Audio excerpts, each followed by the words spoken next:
Hey, hello everyone, how are we all doing? Welcome back to Premier League Dad. My name is Key. We are live for Manchester United versus Nottingham Forest, Old Trafford. Michael Carrick confirmed as the new Manchester United manager for next season. Whether that's a good thing or a bad thing for Man United, I guess remains to be seen. I'd be interested to hear your thoughts on it. A lot of people in the chat, a lot of our Man United regulars, Man United fan regulars have been telling me for a while, Key, I'm not really sure on Carrick. I'm really not sure. I don't think he's the right person. I don't think he's someone we should be putting our eggs in the Carrick basket. I'm not sure we should be doing that for next season. But they've gone with it. And I think that was always the decision they were likely to make, to be honest, after him getting Champions League football.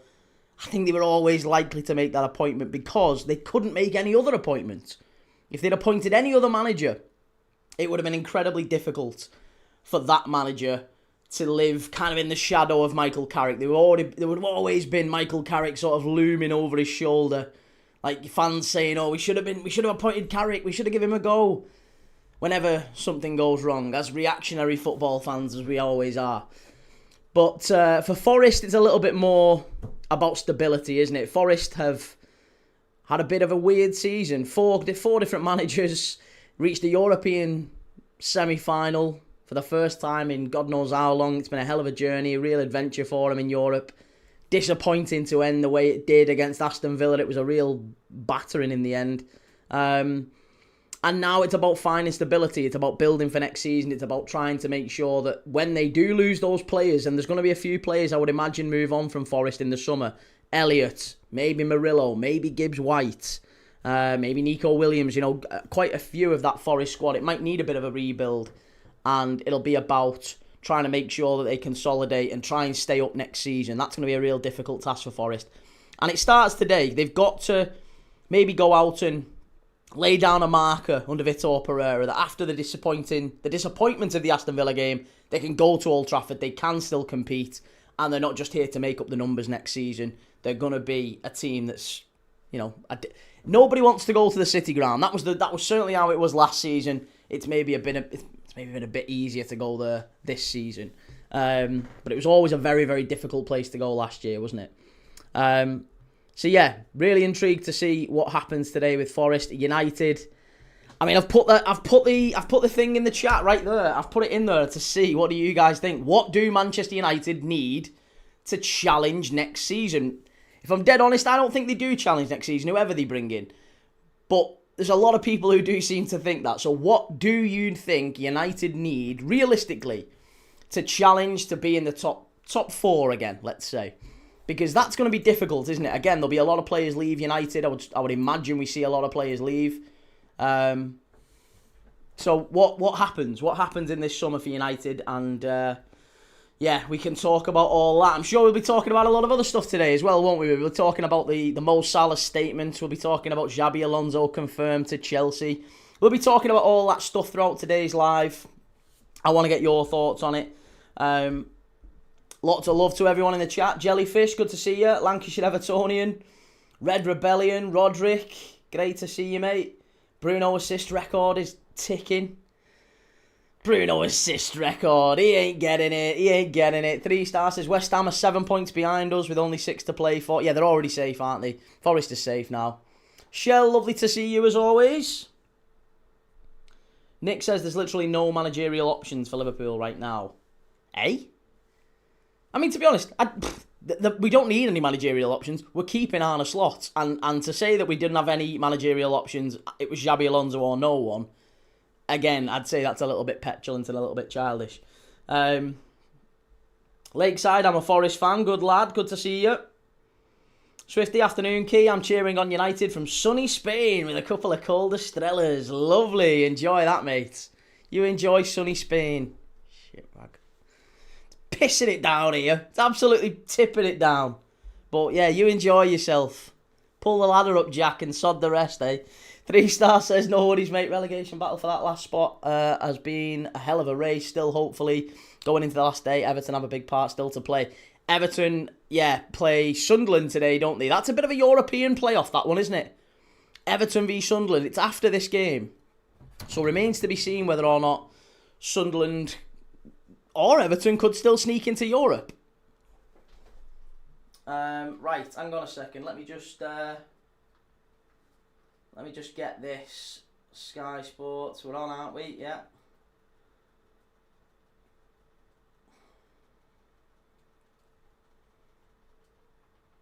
There you go. Right. Perfect. Slot's lost the dressing room. No, he's not. Slot has not lost the dressing room. Again, that's nonsense. Absolute nonsense. He has not lost the dressing room. Not at all. Not even slightly. Roma 1, Lazio 0, second half now. Spurs play Everton last game. They do, yes. And Lancashire Evertonian key, it's Bradley Lowry's 15th heavenly birth. Oh, 15 he'd have been. Poor lad. Yeah, died from cancer in 2017. I remember, yeah. I mean, yeah, that kind of captured everyone's hearts, didn't it, Bradley Lowry? And on the whole... Yeah, Jermaine Defoe was heartbroken by it, and he was a cracking young lad, and a shame. It's never nice when kids go. It's so sad, so sad. But yeah, 15. He'd have been 15. Crazy. Josh, thoughts on Xabi to Chelsea? I mean, I look forward to Chelsea making a statement in about 12 months' time. Xabi's been relieved of his duties. DC says Salah's comments were a bit crazy, though. I mean, Mo Salah has got form for this. I don't want to spend too long talking about the whole Mo Salah thing, but Mo Salah has got form for doing exactly this. This is what Mo Salah does. Mo Salah thinks about Mo Salah first and foremost, and he cares about Mo Salah first, second, third, and fourth. And I've no problem with that, by the way. I've absolutely no problem. That's up to him. I've no problem. But he has absolutely no interest in Liverpool Football Club. This is totally selfish. It's totally self-serving. He's not interested in any way, shape, or form in protecting Liverpool or protecting our identity or getting us back to heavy metal football. That is all absolute BS. It's absolute nonsense. The guy is making a statement. Why? Because he's trying to shift the narrative onto the manager. And it's dead easy why. He gains from this statement. Mo Salah absolutely benefits from putting this statement out. And I said this on X last night. I said this to a lot of people on Twitter last night. What do Liverpool... Does him putting this statement out now, does it help or does it hinder Liverpool in their preparations for the final game of the season? Does it help us or does it hinder us? It only hinders us, doesn't it? It only hurts Liverpool. It hurts our preparations. It hurts the team. It hurts the fans. And he doesn't care because it benefits him. Benefits him. Salah always throws his toys out on the pram when things aren't about him. Absolutely. Leo says, I'm a City fan, but wow, you clearly have a Salah agenda. Mate, if you've watched Mo Salah this season, right? You've watched Mo Salah this season and you hear him talking about standards, I think you'd be a little bit irked as well, mate. Especially when he's come out and threw his teammates under the bus already once this season. He's now doing it again. The guy, I cannot wait. I cannot wait to get him out of this club. Get him gone. Get him gone. He's the big part of why Liverpool are in this mess right now. I want us to play heavy metal football. Yeah, he wanted Jurgen Klopp out as well before he left. If Jurgen Klopp didn't leave, Salah was leaving. He fell out with him. He falls out with everyone. Honestly, Mo Salah is an absolute state. He's an absolute state. It's nothing to do with the coach. It's nothing to do with the players. It's just there's just zero accountability. Zero accountability.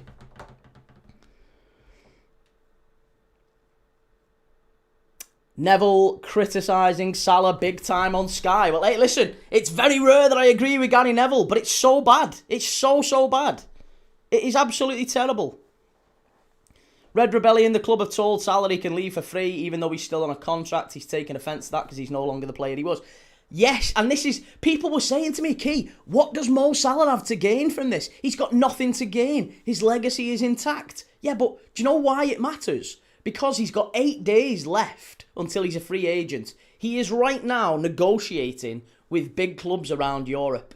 Mo Salah and his agent will be having contact with those clubs, right? And they will be negotiating, trying to get the best deal. Trying to get the best deal for Mo Salah. And do you know how you secure a good deal in those conversations? You frame the narrative as, well, listen, Slot was an absolute disaster. The culture, the identity of the club, it all absolutely disintegrated. It's all Arne Slot. That is a much easier sell than Mo Salah's legs have gone. His legs have gone, actually. He's had a bit of a bad season. Yeah, he had a bad season. It's his first bad season in 10 years. He's been a legend for the previous 9. But he had a really, really bad season. If you lead with that second bit, you get a lot less money. If you lead with the first bit, and you can convincingly say, the club bought it, Arne Slot's gone, he's been sacked. Do you know why? Because the identity was crap. That's why Mo Salah had a bad season. It's nothing to do with Mo Salah. Oh, Mo Salah's not, it's not his fault. No, it's nothing to do with Mo Salah. Oh, it's Arne Slot. Yeah, that's why he missed them open. Do you know that? Do you remember that open net that he had against Man City in the FA Cup? Didn't even get a shot on target. Apparently that was Arne Slot's fault. Yeah, that was Arne Slot's fault, that one. Makes sense.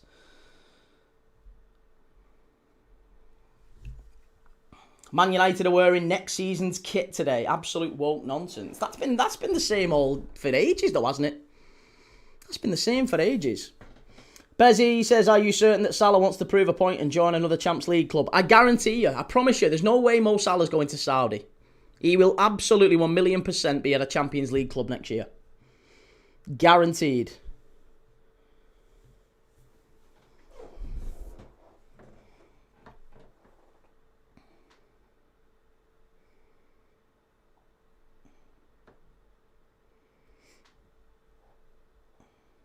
AFC Iron says, don't blame him. Every player was shit this... Hey, listen, I agree.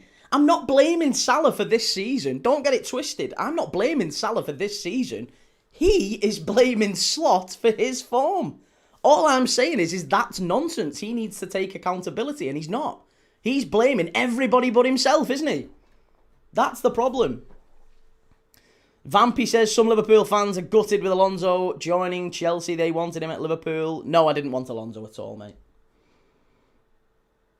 Got nothing to say about Alonso. I couldn't care less. Yeah, couldn't care less. Big Will says, you just blamed Salah. No, I didn't. At no point. Go back and watch it back. It's all recorded. It's all on receipts. At no point did I say Mo Salah is the reason Liverpool are dreadful this season. No, Mo Salah's got to take his accountability. There's a lot of reasons Liverpool have been bad this year, and the coach is just as culpable. But Mo Salah's got to take his share of the blame, and he's not willing to. Jeff, who replaces Slot? I don't want Slot to go, and I don't think he will go. I think Slot will be the manager next year.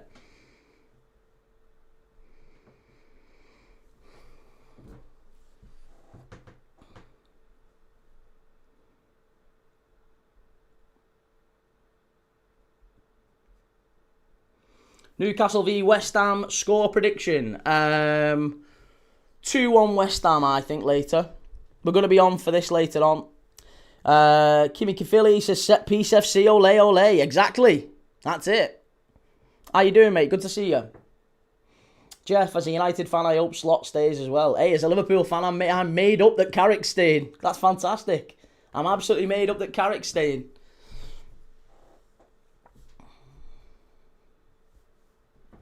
AFC Iron says, you literally are the only one on YouTube out of the Liverpool fans who still wants to keep Slot. Do you know why that is? I'm certainly not the only Liverpool fan. There's an awful lot of Liverpool fans. I've spoke to hundreds of them in the last 48 hours, right? Hundreds who still, and not even just the last 48 hours, you could say thousands over the last month or two who absolutely still want to give Slot another opportunity next season. Patience is a really important factor for any manager to thrive. So, yes, I absolutely believe there's a lot of Liverpool fans who want Slot in. And I'm one of them. And that's not to say we are delighted with Slot. That's not to say that Slot's not made mistakes, because he has. There's absolutely been errors and mistakes made by Slot throughout the season. However, the reason why the vast majority of those YouTube Liverpool fans want to say Slot out is because it gets clicks and views. That's the reason they do it. Joel says, Key, it's looking like the deal for Lamin Kamara is on the cards. Very excited. Well, listen, you're saying it's on the cards. Apparently we're in talks with them as well.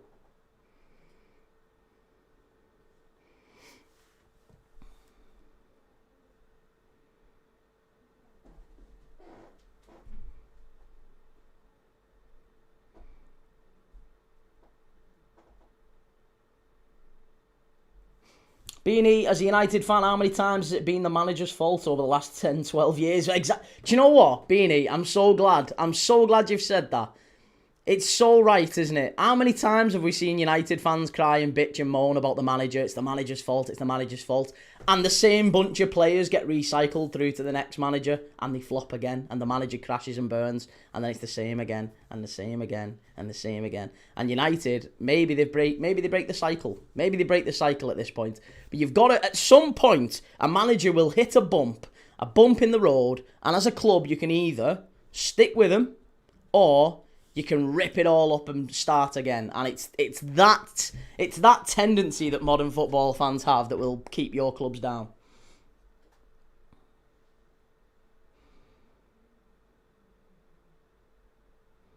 Players get away with it time and time again. That's it. That's absolutely it. This is it.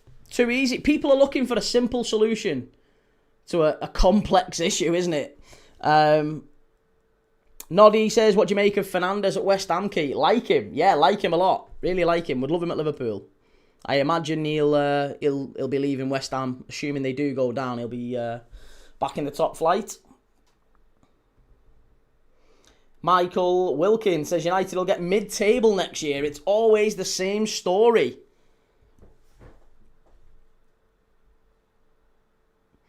AFC Iron says, give Slot wingers, a centre-back, a midfielder and a goalkeeper. If he still fails, get him gone. See, this is it.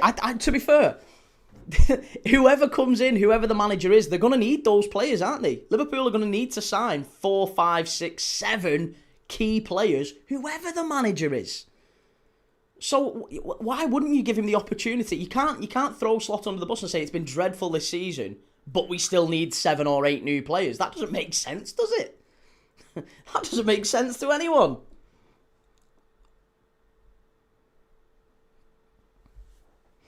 Vostyler Key, at this point, I think you just got to say the problem is Slot. Why? Why do you have to say that? What the players did on the media tells us they want him gone. No, I disagree. I don't think the players do want him gone. I think Salah wants to... I don't even think Salah cares, actually. I don't think Salah wants him gone. I actually think Mo Salah is very much of the opinion that he... Well, do you know what? Maybe this is an attempt to get him out, because if he got him out, he maybe could stay. Mo Salah might decide to stay if another manager came in. Thank God that's not going to happen. No, he needs to leave. He absolutely needs to leave. Cheers, FC26. Appreciate that, man. Egbert says, key thoughts on Alonso to Chelsea. Fine with it. He'll be gone in 12 months, as is always the way.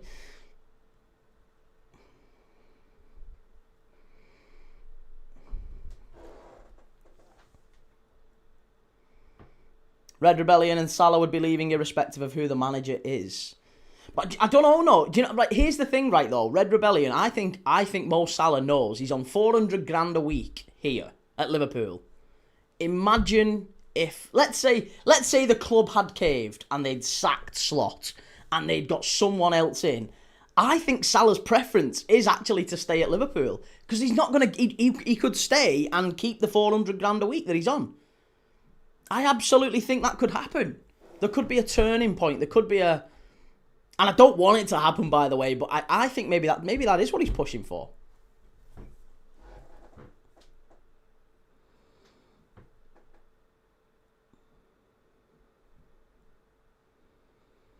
Tom says, I agree. Slot needs to leave like Hughes and Edwards and 8 players. Yeah, 8 players need to leave. Hughes needs to leave, Edwards needs to leave, and now Slot needs to leave. Yeah, that makes sense. I don't even know, says, does Arteta deserve more time, Key? Well, Arteta's had 7 years, mate, hasn't he? And he's finally got to a point where he's winning a league title, maybe. Maybe even a league title and a European Cup. But he's had 7 years and £1 billion net. He's had an awful lot more time and money than any other manager's been afforded. So, you know, I think there probably would be a case if Arteta didn't win anything this year, they might move him on. FC26, do you think Celtic deserved the league? Oh, no, I don't think so. Not yesterday. I think that was a tough ask, that. Sarah Hughes has left already. He has. No, I know. He's left. He's gone. He's off to Saudi, isn't he? Red Rebellion, no, mate. The club would have told him to leave for free. Can't pay a player 400k a week and average. No, I know, but they can't tell him to leave for free if he's got a contract for another year. That contract is still in place. It only ends effective June the 1st, I believe, doesn't it? It only ends effectively at that point. So he's still got a year. He's still got a year's contract at this point. He could basically still tell the club to leg it. I'm sticking around. And if the manager changed before that point, he might well stay. Who knows?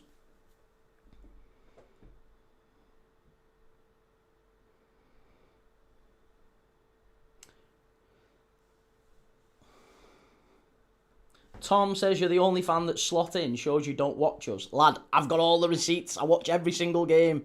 Every single game. They're all here. I've got all the receipts. I've watched every single game this year.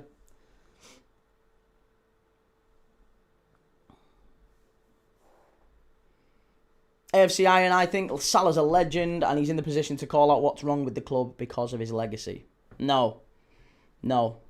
Liverpool legends don't do that. Leaders don't do that. This explains why Mo Salah's never been near the captaincy, by the way. Nearly a decade at the club or whatever, he's never had the captain's armband for any sustained period of time. Why? Because he's not a leader. Egbert says, as a rival fan, the only time I'm scared to predict a win was against Liverpool. Arne Slot destroyed everything, momentum of the team. Again, it's not on Arne Slot, that. If you want to look at what destroyed the momentum of the team, Trent Alexander-Arnold leaving, didn't replace him. Luis Diaz leaving, didn't replace him. Replaced him with a child, Rio Ngamoa. Jota, Núñez, two of our best pressers, most intensity up the top end of the pitch. Sold, not really replaced. City of Northville, we should win this comfortably, but if we lost this game and Carrick loses his first game as the true manager, still no problem. I don't even know, says it'd be easy after the 4-2 loss to say it's all on Slot. There's no chemistry in the team. What's been done is what happened last season for Madrid. They bought superstars and expected chemistry. Yes. Nick says, so why did he sell them? He didn't sell them, Nick. Yeah, he's not responsible for player recruitment, ins and outs. He's got nothing to do with that.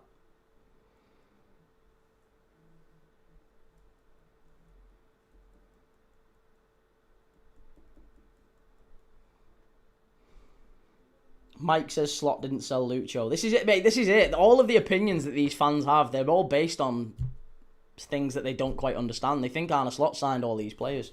Carl says this United team have done very well and will probably win today, but it won't be the same next season with a lot more games. Yes. Shahid, hello, Key, and everyone in the chat. Looking forward to United defeats. Let's hope so. Come on, Forest.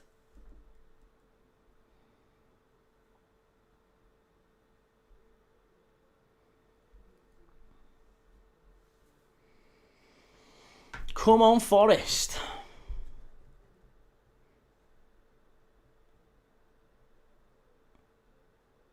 Daddy-O says, people need to understand you're just one guy because you're on YouTube. Your opinions don't carry any more weight than Dave in the pub. That's it. That's it, mate. I'm one guy. I don't have any... My opinion's worth no more than anyone else's. But I am entitled to it in the same way you are. Mike, I hate this whole Slot slander. It's so much deeper than Sloth. Mike, honestly, mate, it's people looking for a simple answer to a complex thing. It's so much easier, isn't it? It's so much easier to just say... Get him gone and everything will be fine. That's not really how football works. There's multiple layers, there's variables, there's different factors at play that have explained why Liverpool are where they are this season. And yeah, it would be incredibly simplistic and I think maybe a little bit silly, maybe a little bit foolish to think, yeah, let's just get rid of the manager and he'll be all fine then.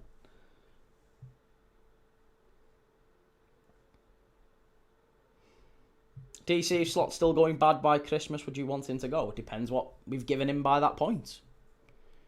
City of Northville, I'm not worried about the number of games. I'm worried about the predictable counter-style play from Carrick. I'm just hoping this isn't his final form, but he's just playing this style because of personnel. Which is true, isn't it? Managers, they do play a certain playing style because of the personnel they have. It's not the way they want to play. It's just... That's the tools they have. And we've seen that with Arne Slot at Liverpool as well. Maybe if Michael Carrick gets a different type of player in the summer, maybe you'll see a different approach. Yeah, that's probably a fair shout. NI66A says, what's your prediction of Inter v Hellas Verona? Inter 8-0. Carl says, what's your prediction for today, Key? Happy Sunday, mate. Happy Sunday to you too, sir. Prediction for today, I'm going to go with 3-2 United. 3-2 United. Seriously, people crying for the sentiment of Xabi when not a back three team. Couldn't agree more, mate. Couldn't agree more.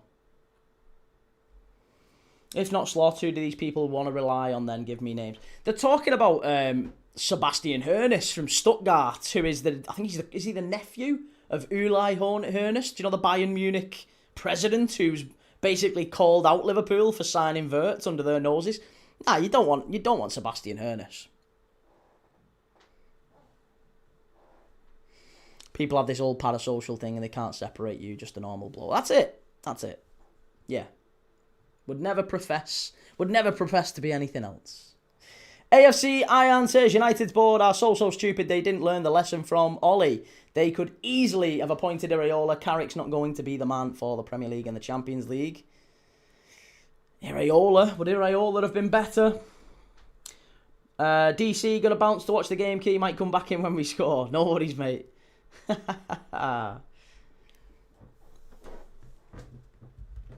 Neil, I always get nervous in these small games. We're terrible against non-top 6 teams. If United were to lose today, would it sort of signify anything in the sense of going into next season? This feels like almost a precursor to next season. This is what you were looking forward to, kind of thing. I think it's a big game for Carrick in that sense, because now he's not got the uncertainty anymore. He is the Man United manager. They've given him the backing. He's now got the authority, and now he's got to go and stamp his authority on the pitch. So, I would expect to see a real positive performance from United, and that's why I've said I think they'll win maybe 3-2 today. I think it'll be a sort of typical end of season game where you do see lots of goals, maybe some mistakes, maybe teams taking more chances, and I fully expect we'll see Michael Carrick push his team forward a bit more, maybe. Sarah says, hey Key, with Hughes leaving, do you think Slot will have more of a say on the players Liverpool need? I certainly hope so. I don't know what you think about that, Sarah, what Liverpool fans, you guys, whoever's in the chat, think about it, but are we all aligned that managers, whatever you think of that particular manager, I think for any manager to thrive, they need to have a say in, and I mean a big say. I'm not just talking like one of 5 people in a room. I think they need to have final say. I think they need to have, these are my men, these are my players kind of thing. And I think if a manager says, I want him, the club should really go and try and move mountains to get that particular player. Arne Slot wanted Lucharel Geertruida in January. We didn't go and get him. We didn't even get him another right back. And it's quite clear that type of right back is very different to the right back we have. Mike, I think Slot wanted just Ekatike, and that's it from last summer. I mean, looking at his Feyenoord teams, I'm not surprised by the Kerkez signing. I think the Kerkez signing's a good fit. And I'm not really that surprised by the Leone signing, I guess. But yeah, I really don't think any of the others were particularly his signings, let's say. Daddy-O, it's a party game for United because it's a season send-off for Old Trafford. I think 3-0 United. City of Northfield, have you ever watched Casemiro streaming games? He's good as hell at Counter-Strike. I've not, but there's a lot of footballers doing it now. Jose Enrique, former Liverpool left-back. He's always doing it. Ben White is available in the summer. You're all right. You're all right, Nick. Ball up the touchline. Here's Mbermo. Milenkovic shepherding it out.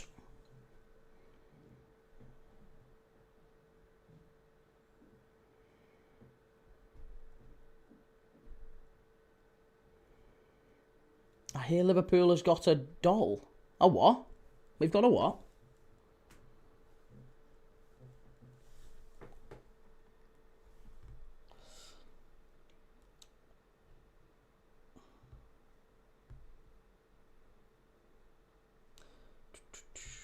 Andy, what do you think of Xabi? I think he'll be gone within 12 months, mate. 12 to 18 months, you'll be looking for a new manager. It's not what I think of Xabi, it's what I think of Chelsea, and that's your approach, isn't it? That's how Chelsea generally deal with managers. So, yeah, he'll be gone in 18 months. We won't have long to see Xabi Alonso make any sort of impression at Chelsea.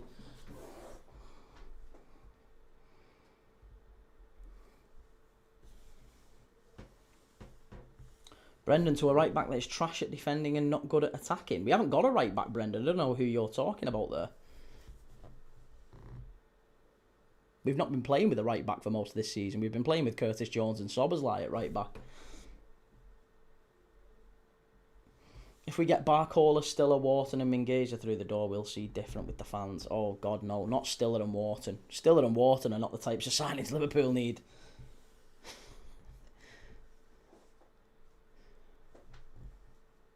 Oh, a director of football. Sorry. Yes, that makes sense. A director of football. Have we got a new director of football? I'm not sure, you know. Anonymous says Cherky's goal against Arsenal being compared to Eze's and Mitoma's last month in the same category for goal of the month is kind of unreal. I'm going Mitoma. I've still not even looked at the goal of the month for this for April. I've not seen it.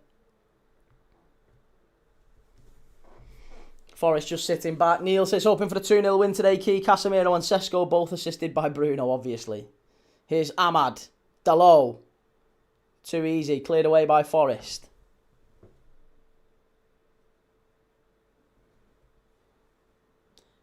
Camavinga and Anderson, I think, players Liverpool need. I mean, Anderson, yes. Oh, Luke Shaw. Luke Shaw, of all people. Fucking hell, that lasted long. I was hoping Forest would hold out a bit longer than that. United 1, Forest 0, and it's Luke Shaw, of all people. Dalot was getting forward very, very far up the pitch there. And maybe that's the sign of things to come from Michael Carrick. We were talking in the chat earlier about maybe what tactical changes there might be under Michael Carrick now that he's got the job permanently. Dalot much more advanced. Luke Shaw now obviously a lot more advanced as well. Could we see that style of play? Luke Shaw getting on the score sheet. It's been a difficult couple of years for Luke Shaw, but great ball in. Dalot headed away. Ahmad went for the challenge, wins it back. Put in by Bruno Fernandes. And Luke Shaw, my goodness me, takes it down. Great finish, that. Bruno Fernandes like that claiming the assist. I want the assist. Give me the assist. Cancel the stream. Yeah. Cancel the stream. Finish it. Dan, haha, you gotta love it. Liverpool thought they were getting Alonso but stuck with slots. I don't know any Liverpool fans who want Alonso. I certainly didn't want Alonso. Liverpool didn't even try for him. Daddy O says party game, one team don't care, the other is up for it. You can't say too much from either. I don't know, you know. Listen, there's still time. You look at the two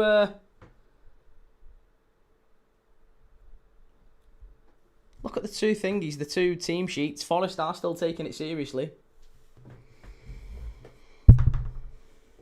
AFC, Ian, who would be your vote for Player of the Year, Key? Semenyo, mate. Mine would be. Semenyo, maybe Gabriel.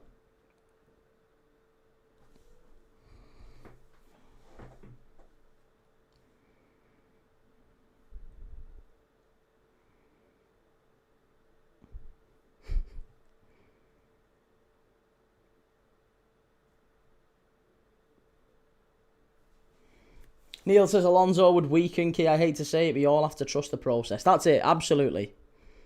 And Johnny, how's it going, Johnny? Man City winning the FA Cup has opened up 8th place for European football. If Chelsea had won, it would have been bad news for Brentford and Brighton.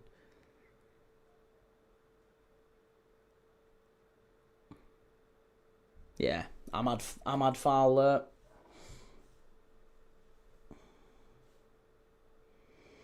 AFC Ian, I voted Raya. He saved our season multiple times. Cheers, proud Gooner. Currently cooking a chicken and smoked gammon roast. As I have a daughter, you've got your daughter for lunch. Lovely. Hey, well, enjoy your Sunday, mate. Enjoy your Sunday dinner. Proud Gooner saying 2-2 for this one. Well, it's 1-0.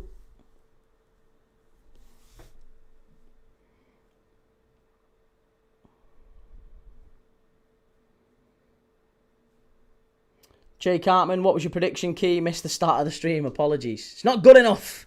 Yeah, what's my prediction for this one? I said 3-2 United, didn't I? Yeah, 3-2 United. I thought we'd see goals, but Forest have been very standoffish so far. I'm hoping a bit better from Forest as we go forward. Gibbs White inside. Come on, Forest, wake up. Terrible. Terrible. Kayashu says, what's happened to your lads, mate? How long have you got?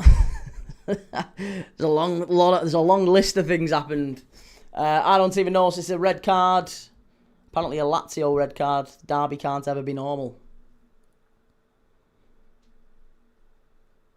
Fair play to Salah for speaking out and showing genuine concern.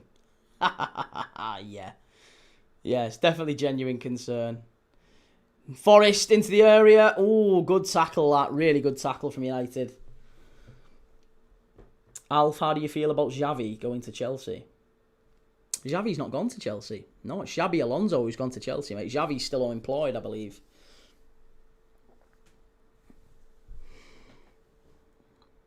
Here's Mbermo.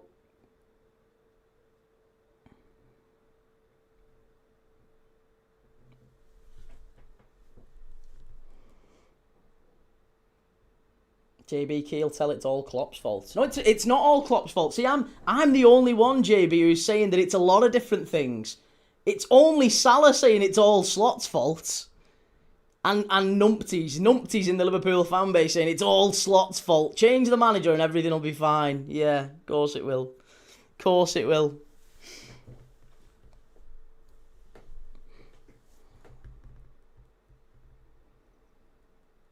Stevie G's reaction, the other players who liked his statement speaks volumes. Stevie G didn't say anything. Stevie didn't say anything at all. It was very PR trained, very vanilla, very neutral. He didn't agree with Salah. He just gave a commentary on it, didn't he? It was very vanilla, very standoffish. It was he neither agreed with Salah nor condemned Slot. He just said, you know, that's a really damning thing for the manager. It's a really damning thing. It's quite obvious maybe the dressing room isn't all together, and yeah, you know, Salah's obviously speaking out because he knows he's not going to be there in a few weeks or whatever. So yeah, he's not really said anything, Steven Gerrard. He's not said anything that agrees with him. And all the bums who liked Salah's post. See, do you know what? No, to be fair, the players, some of the players, maybe not all the players, some of the players who've liked Salah's post, Curtis Jones, I would say different. But all the others, maybe not all the others, but some of the others, I don't even think they realised what they liked. I don't even think they realised what they actually liked. They just saw a social media post. They just saw a social media post from one of their teammates who they respect, one of the leaders in the dressing room, and they just liked it. I don't think they might not have read it. They might not have read it. They might not have comprehended that it was a thinly veiled attack on the manager. I guarantee you that half of them players who've liked that don't even know what they've liked. They have no idea what they've done. And it wouldn't surprise me at all if the club spoke to him and said, listen, you might be better off unliking that, you know what I mean? And he might, oh, yeah, sorry, baby.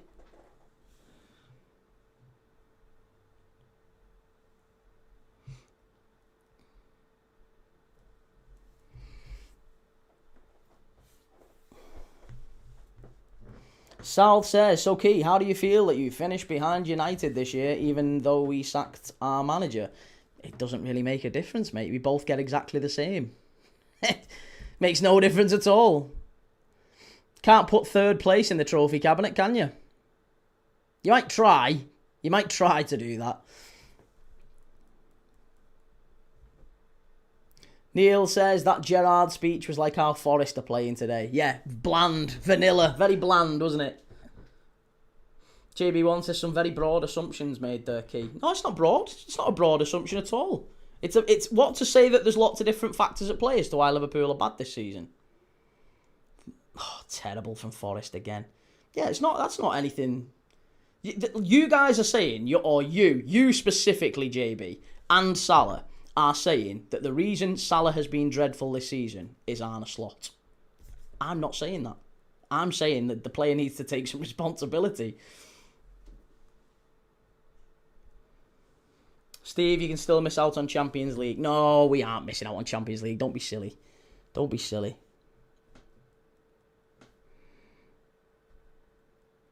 Into Casemiro, back to Bruno Fernandes.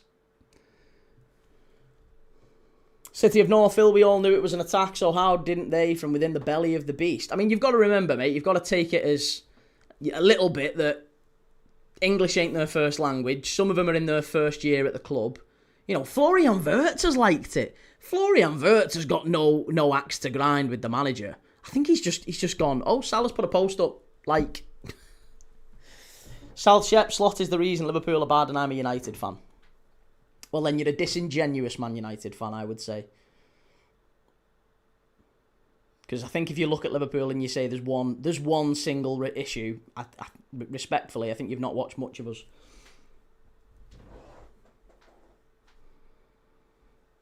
No one is saying it's all Slot's fault. Yeah, he is. Salah's saying it's all Slot's fault. Salah's saying it's all Slot's fault. I've never heard Salah once say that he's played badly. Never once.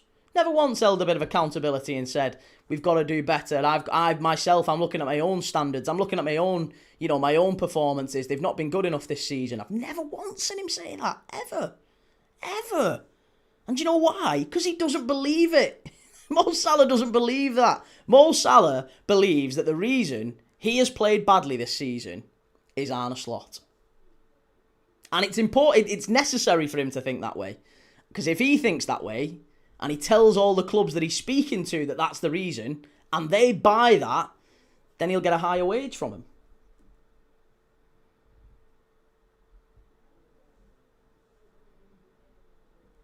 JB, don't think I've mentioned Slot or Salah at all. I rest my case about broad assumptions. Yeah, you have.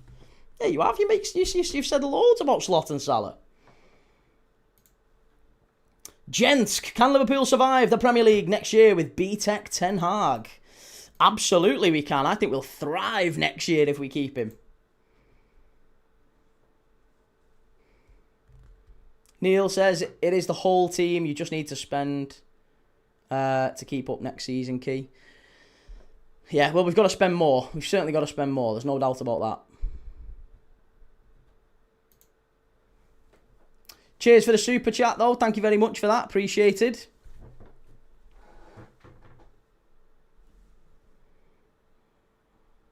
Pour that from Amad Diallo. Ahmad's got to do better there. Hopefully it doesn't happen, because six teams from this trash this season is going to embarrass us.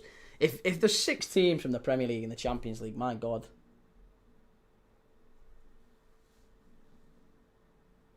MK11, plenty wrong, yes, but say what you want. Slot and his staff are flops.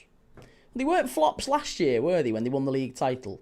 And they weren't flops when Mo Salah didn't have anything to say about Arne Slot when he was helping him break the Premier League record. There was no problem then with Arne Slot, was there? No problem at all. Very surprising. It's only now, when he's being asked to maybe track back a little bit more. Doesn't like it so much.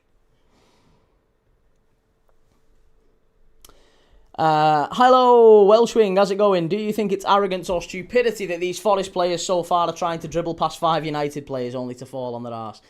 I think it's a little bit of both, maybe. I think the fact that it's kind of an end-of-season game and there's an element of, do you know what, let's have a go for it. There's a little bit of that. There's a little bit of some of the players are probably already on the beach. There's a lot more riding on this for Man United than there is Forest. I don't doubt that. South Shep, Nigel Martin or David James, Key? Nigel Martin.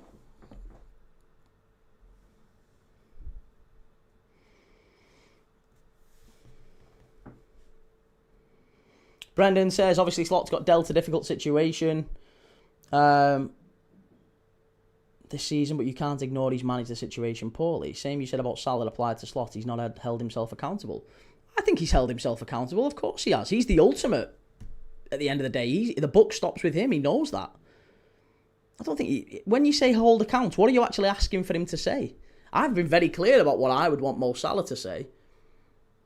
Arne Slot's come out and said loads of times that the team needs to be doing much better, and we need to do this and we need to do that. But the thing is, if he talks about specific decisions that he got wrong, then that is throwing players under the bus, isn't it? I can talk to you about things that I firmly believe that Arne Slot has got wrong. I can tell you the multiple things that Arne Slot's got wrong. But if he said them publicly, it would be damaging to the players. For example, I'll give you one. He stuck with McAllister for far too long. He showed faith to a couple of players far too long. Now, if Arne Slot came out and said, listen, I've showed faith with some of these players for far too long, that would be hurtful. That'd be throwing players under the bus, and it would probably do more harm than good. All we're asking Mo Salah to do is, as a player, to individually say, as a leader in the dressing room as well, to say, listen, I'm looking at myself. We have not done well this season collectively, but me individually, the first person I can look at is me.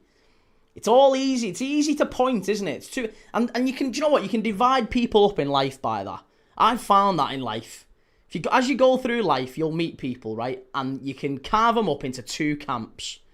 When something goes wrong, whatever it be, whether it's in work, whether it's in life, relationships, whatever it might be, one person will look for everyone else to blame, and the other person will look in the mirror and say, well, what could I have done differently? And Mo Salah, as a world-class player, as he undoubtedly was, is absolutely in the first camp. He's absolutely looking for other people to blame.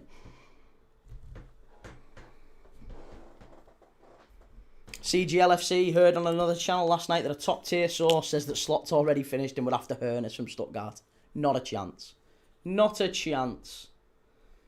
Sebastian Hoeneß would be a step down.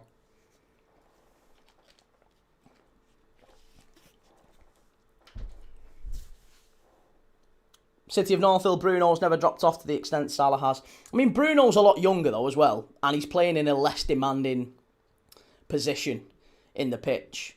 Bruno's not really got to do the decisive work that Mo Salah does. Oh, Forrest it in. Should be one. Oh, what are you doing? Ah, fucking hell, that was the chance. That was the chance. And now United on the counter. That was it. And Burmo must be off the post.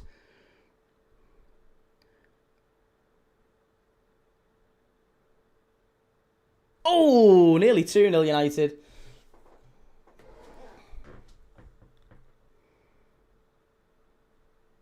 Welsh wing. Slot start of the season was a bit of an arse, blaming the United loss on long balls and commenting on Arsenal's rules. But since the new year, I think he's been more humble.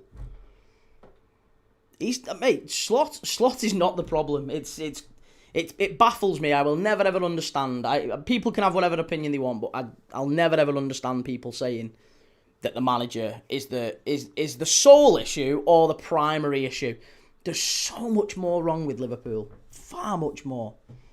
Brian's got to do better there. City of Northfield, Messi, Kane. When have they ever blamed a manager for their play or dropped off like that? Well, I mean, Cristiano Ronaldo certainly has. Vinicius and Mbappe, we've seen that. What I'm saying is, I would say Kane and maybe Messi have. Maybe they're the anomalies. I think they're the anomalies. They're the exceptions to the rule, aren't they? Generally speaking, if you've made it to the absolute top of your game, you're probably not wired right in terms of humility. It's you don't really get to be humble. If you're world class and you make it to that level, you only really make it to that level if you believe you're better than everyone else. That's how you kind of have to be, and it's unsurprising that doesn't then feed into your persona.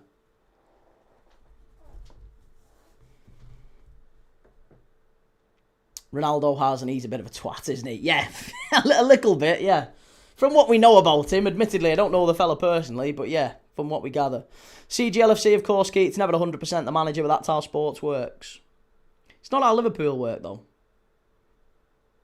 We don't sack a manager like this. Never. Never, ever, ever. Harry Maguire. Come on, get it away. Forest had a massive chance just a couple of minutes ago. They've got something in this game. Come on. Didn't Messi fall out with Valverde and Koeman though? Yeah, well, he's certainly seen managers off at Barca, yes. Because to be fair, I mean, let's be honest, if you've got peak Lionel Messi and he falls out with the manager's gone. That's probably one club and one unique situation where you look at and say, well, the player's got huge, huge sway. Gerrard did as well. Gerrard did at Liverpool. Strike. Oh, corner. Forrest with a wonderful ball in. Martinez did well there. Welshwin Koeman wanted Suarez out and Messi threw a fit. I don't think Messi was happy when Suarez left and went to Atletico, was he? Didn't he say something about that time? Or was he already at PSG then? I can't remember. I'm sure he came out and said something in support of Suarez when he left. Daniel, is it me or is Bruno playing selfish so he gets the assist record? Very, very true. But then again, there's nothing really left in the season for him other than that assist record. Come on, Forrest. Come on, Forrest.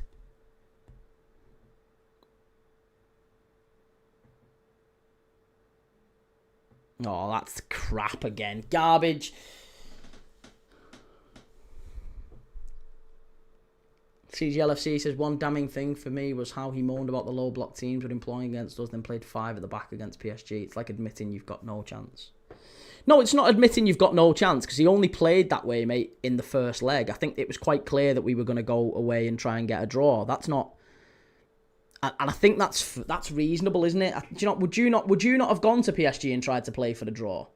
I think that's the smart thing to do. I think that was the only way we reasonably were going to get a result, was to try and play a little bit conservative, pack the midfield and pack the defence and try and hit them on the counter-attack. And that was the only way we were ever likely to get anything with the players we had. I had no problem with the back 5. A back 5 doesn't always mean negative, by the way. Because if you're playing with a back 5 but you've got your wing backs very high, it becomes a back 3.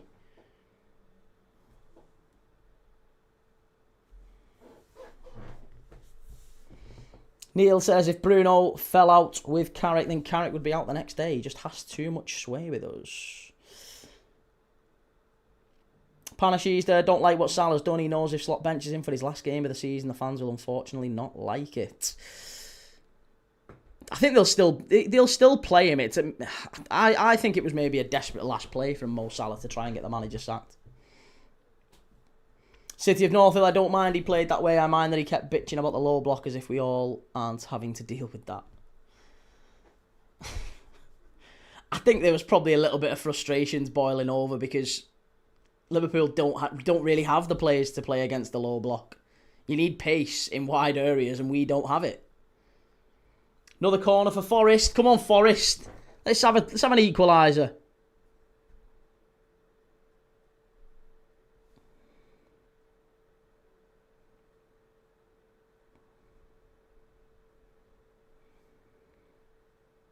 Oh, so close. Back post, nearly 1-1. Forrest are still going for this. It's going to be a throw-in. CGLFC, good point, Key. That'll be my downfall. I die on my sword and go down fighting. This is it. I think you've got to keep some sort of conservative approach at PSG, because if you went out and tried to go toe-to-toe with them, they'd destroy you. Brendan says, so you think it was a good idea to change to an unfamiliar, very negative formation to play the best team in the world? I disagree that it was either unfamiliar or negative. I think he played to try and get the best out of the players that we had. And a back 3 is not in any way unfamiliar. Liverpool played many times at different stages of games with a back 3. Last season when we won the league, it happened many, many times. It's not that the players were unfamiliar with it. And like I said, I don't think it's negative either. I think the approach was, let's try and go there, try and stay in the game, keep a point, maybe, well, not a point, but keep a draw, and get them back to Anfield, which is our sort of leveller. I think there was an acknowledgement there that we're not as good as PSG. We're not as good as PSG. I don't think he would have communicated that to the players, by the way, but I think he would have known from managing them all season and what he'd seen. By that point, we'd thrown games away in stupid moments. Some of the players you can quite clearly tell are just not what they were. And I think as a manager, you'd know that. You'd spot that. Now, that doesn't mean you then go, lads, we're absolutely shocking. Let's just go out here and enjoy it. I don't think he'd have done that. But I think there would have been a private acknowledgement between him and maybe his coaching staff that, listen, we're going to be in for a tough night here.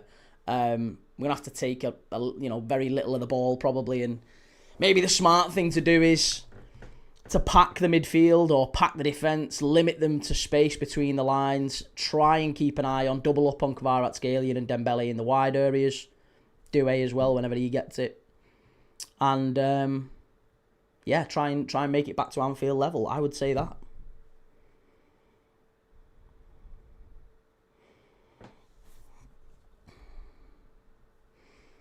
Daddy, I feel like Slot isn't intimidating enough. I feel like players look at him like a substitute teacher. That is the biggest problem with him. That is the biggest problem with him. The biggest problem that people have is they're expecting Klopp. They're expecting... they want a figurehead. Like look at Michael Carrick's not intimidating, is he? In what way is Michael Carrick intimidating? Michael Carrick's no more intimidating than Arne Slot.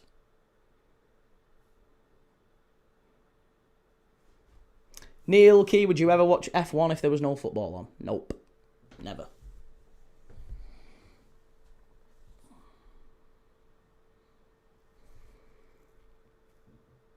Sounds crazy, but I don't think he should be in the squad against Brentford. Slot has tried to respect him, but he hasn't extended the same courtesy. I wouldn't play Salah at all, but again, if he doesn't play him, if he leaves him on the bench, and he kind of ruins his farewell, then you'll get the fans chanting Mo Salah, Mo Salah, Mo Salah. Whereas from a PR point of view, it's better if he's on the pitch when they're chanting that. It's much better. So get him on the pitch, let him have his say, let him have his bye, and that's it. I'd leg him. Leg him. Brendan says we didn't pack the midfield or limit the space between the lines, though. I think we tried to. We just weren't very good at doing it, were we? We certainly tried to. I think that's the problem. It's not... I don't think there's fault in the instruction. I think it's a fault in the execution. And I think we've seen that a lot this season because the manager has quite clearly said, I want us to play a certain way. He said this loads of times in press conferences, but we're not seeing that style of play. So if he's telling them to play a certain way and they're not playing that way, then it's either a will issue or a skill issue. They either don't want to play that way or they can't play that way. If we know the manager's telling them to play a certain way and they're not playing it, then they either can't play it or they don't want to play it. So it's one of those two. And whichever one of those two it is, I want those players out. Because if they're choosing not to play for the one manager, they'll choose not to play for another manager when it suits them. And that's what we've seen at United over the years. You can't keep sacking managers when players don't like them. It's ridiculous. You can't do that.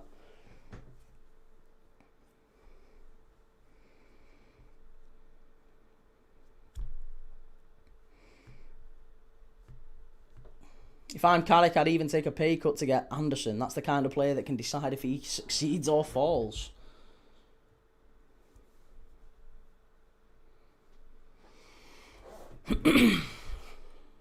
Here's Amad Diallo inside. Oh, Forrest, well played. That's really, really good play by Anderson. Exceptional play. Go on, Forrest. This is it. Gotta get the ball better there.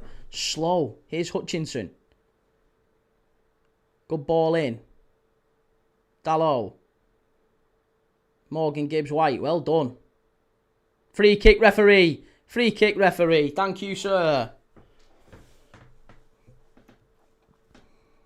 Brendan, how will 3 centre-backs and wing-backs pack the midfield? That just doesn't make sense. Well, it's an extra body. It's an extra body, and it's how you use that extra body.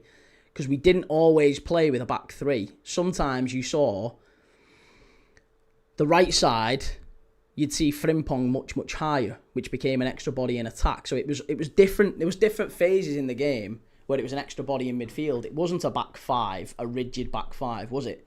There was always phases in the game where we were exposed, actually. But it seemed an awful lot like we tried to pack the area of the pitch that were PSG would make us most vulnerable.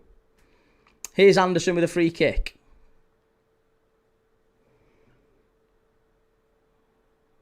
That's right, Klopp said that. People are so cringe. Oh, nearly 1-1. Unlucky. Good header from Milenkovic, was it? Or was it Dominguez, that? Dominguez. Tonali I'd take. I don't think Wharton's fits quite so well, but I'm so Manchester traumatised that I wouldn't curse any decent signings. United definitely need a fair few in the summer. There's a fair few required for sure. We need to be rid of Delo and Shaw. I wonder what's going to happen with Ahmad next year. Ahmad's the one that I'm really peculiar about what goes on with him. That's another foul, referee. Oh my God. Clear foul. Clear foul. Wharton is the next Carrick in how he plays and reads the games.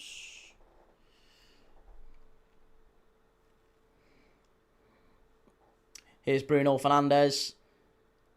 Ball over to Mbermo. And I think Milenkovic has got him there. There's rumours about Mbermo leaving as well, by the way. I don't know if you've seen that. There's rumours about Mbermo leaving United at the end of the season. Bring Ahmad home. Would you take him, Rob? I genuinely think United might be open to moving Ahmad on. Because he's kind of he's drifted into a squad player now, hasn't he? And they paid about 40 million quid for him when he was a young player. He's not cheap. I wonder whether they might look at him as a kind of let's think about moving him on now while his value is still relatively high. I do wonder, because he's not a bad squad player, but he's not a starter for United, is he? Yeah, that wasn't a foul. That I don't think that was a foul actually. No, he slips, doesn't he? He slips. City of North Hill, I feel like Ahmad has just had an off year. He's earned some patience. I'd prefer to put him back on the wing to alternate with one of the big three. And MUFC Luke Ahmad hasn't improved since he came back from Sunderland. I'd sell him and Mbermo. Daddy-O, every team needs at least two in every position with a few versatile players. I don't see United selling too many like Shaw and Delo and buying that many either. Well, they're going to have to move a few on if they aspire to get in the Champions League next year. Because, Chelsea, I think, are going to be stronger. I think Tottenham are going to be stronger. You'd have to hope Newcastle will be stronger. Villa will certainly be there again. Liverpool will be stronger. It's not going to be easy to get Champions League football next year. There'll be plenty of teams competing for it. And obviously, you've got to look at the summer and see what happens. But, yeah, I wouldn't be surprised at all if United went in the market and spent quite big, because I think they need to. I really think they need to.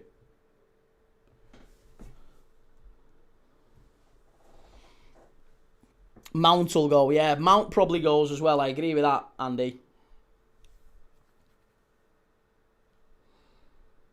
There you go. That's fantastic news. Look at that. Etienne Reinen will leave Feyenoord at the end of the season. Etienne Reinen, Feyenoord's assistant manager, is going to be joining Liverpool as their new assistant manager next season. Former Feyenoord assistant manager to join the former Feyenoord manager at Liverpool. That's fantastic news. That confirms that Arne Slot is staying, and that's brilliant. That is exactly what Liverpool need, that sort of stability. Gibbs White, oh, unlucky. Unlucky.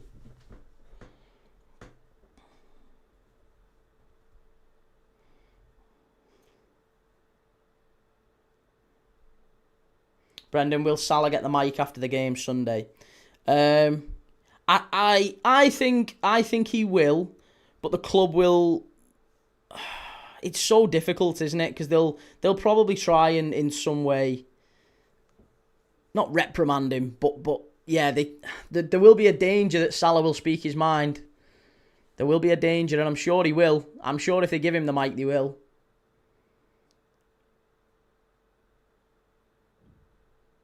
They already want to ship out Onana, Agate, Casemiro's leaving, and who knows else. With Rashford, they need to replace them, plus add depth. Well, no, but Onana, Agate, and Rashford, that's three that you're not even playing.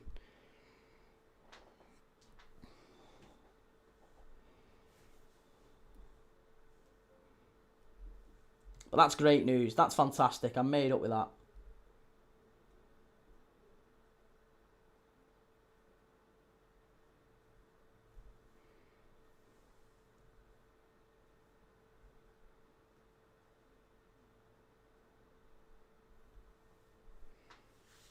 Sesko must have had a knock.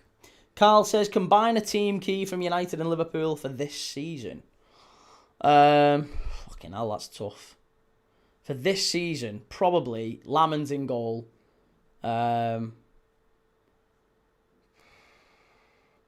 Maguire, Van Dijk. I would put Kerkez there, because I think Kerkez had a really, really good second half of the season. I think at right back we haven't really got one, so I'd probably just put Delo there. I mean, I don't think Delo's been brilliant, but I also don't think he's been terrible. But he's also been the consistent right back through all this, hasn't he? So I'd go Delo. Connor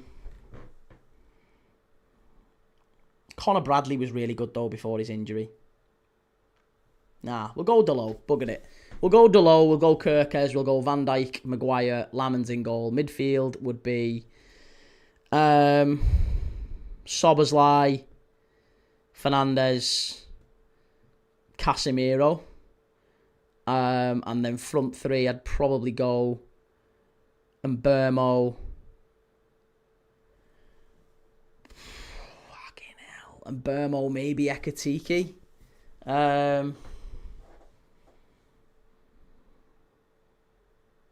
I don't know, after that, and Mbeumo, Ekitike, maybe Cunha, maybe, no, Wirtz, I'd put Wirtz in, I'd put Wirtz off the left, so I'd go Mbeumo, Ekitike, Wirtz, that would be mine.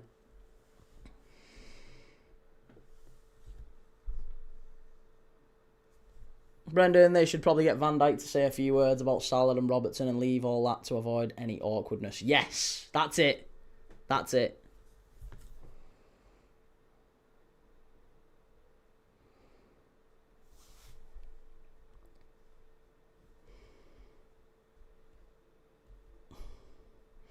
Asking a Liverpool fan to put United in their team. Now you can have. I mean, listen, you can do it as a combined 11 for this season. It's not who I would have in my team. But if we're talking about a combined 11 of who's played the best this season individually, I think we can have that conversation, can't we? Rashford's not going to play in Manchester again. It's the last thing he wants. He'll take a pay cut to get a sale if he needs to. I mean, he's had a decent enough season at Barca, hasn't he? He was talking about this the other day. 14 goals, 14 assists in 48 games. So 28 goals and assists in 48 games is pretty decent going. And they only wanted 26 million for him.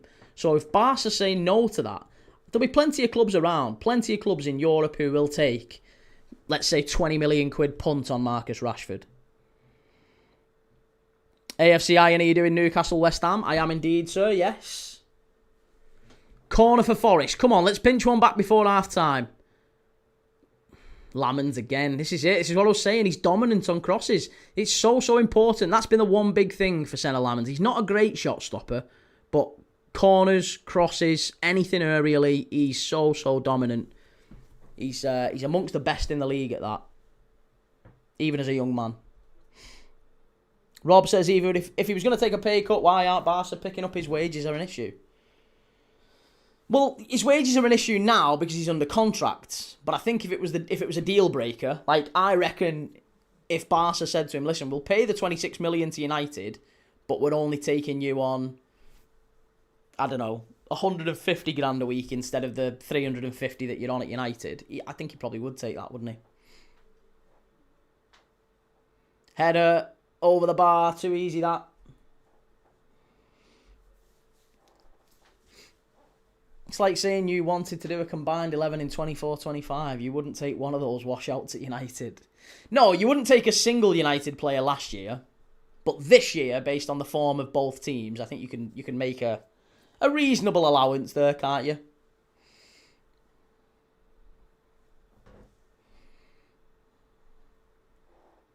Daddy-o, that's a bargain. I'd take him at Arsenal for 20 mil. He'd be as good as Trossard. I think he'd be better than Trossard, wouldn't he? Yeah. I like Rashford. I don't mind him.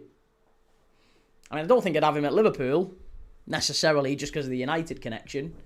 But if it was someone else who was the same player, but hadn't played for United, I'd have that version, yeah. AFC Iron Rashford scored in the Classico from a free kick. I know, mate, we watched it. Yeah, we did that one live.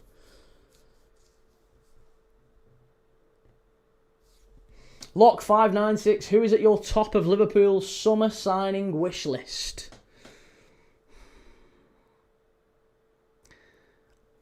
Honestly, I think we desperately need pace in the front areas, and we need somebody in midfield.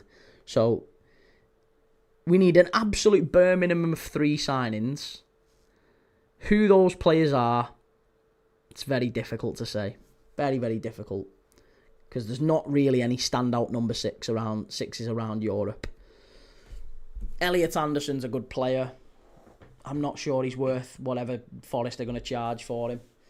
Mateus Fernandes is a very good player, but I'm not quite sure he's a good fit for us. Same with Adam Wharton at Palace. I like him, but he's not really a good fit for us. Angelo Stiller, good player. Not really what we're looking for. It's so tough. There's not many of them. There's really not many of them.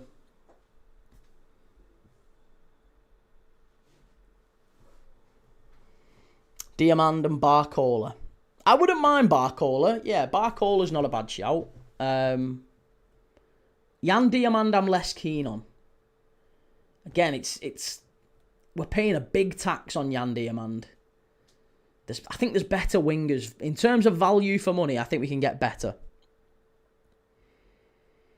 Would you mind Kamara Key? No, Kamara would be fantastic. Yeah, that sort of a player. A leggy, energetic centre mid. Someone who can get around the pitch. If you could give me Momo Sissoko from 2006, when we signed Momo Sissoko from Valencia, if you give us that player, I'd be delighted. That's what we need.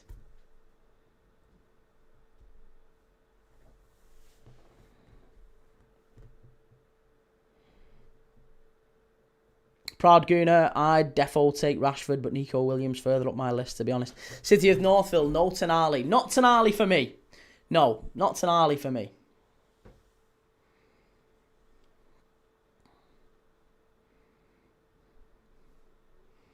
He needs to stay out of Coral and William Hill, that fella. I like Tonali because I know he'll give his all since he'll have money on the game. That's it. That was my thinking as well. Yeah. Can get him out of the bookies. He's not a bad player. Red Rebellion, we need a left winger, right winger, and a replacement for Maka. Curtis has got to go. I think Curtis is stinking the dressing room out. I think he's a problem. I'd move Curtis on. I'd move McAllister on. I think Alisson will go. I hope he doesn't, but I think he will. So we'll need a goalkeeper as well. Half time in this one. 1-0 to Man United. Hell of a goal from Luke Shaw. Really good goal. And yeah, I think Welsh Wing has got us a quiz. I don't know if he has. He'll be back, I'm sure, if he's got us one. Bruno G over Tonali. Depends what you want, isn't it? If you're looking for someone who'll really get about the pitch, then we do need a number 6. We need someone who'll fly about, get into tackles, put a foot in. And I don't think Bruno Guimaraes is that player. Gents, you also need a keeper. We do, yes. Welsh Wing, half-time quiz. Top 20 individual goals in the Premier League scored from long range. Welsh, that doesn't make sense. Yeah, that doesn't make sense.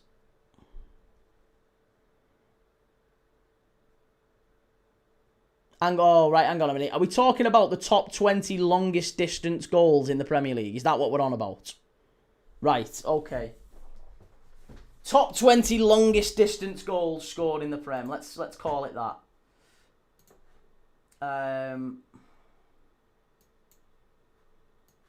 Half-time quiz. Top 20 longest goals scored in the Premier League. Here you go.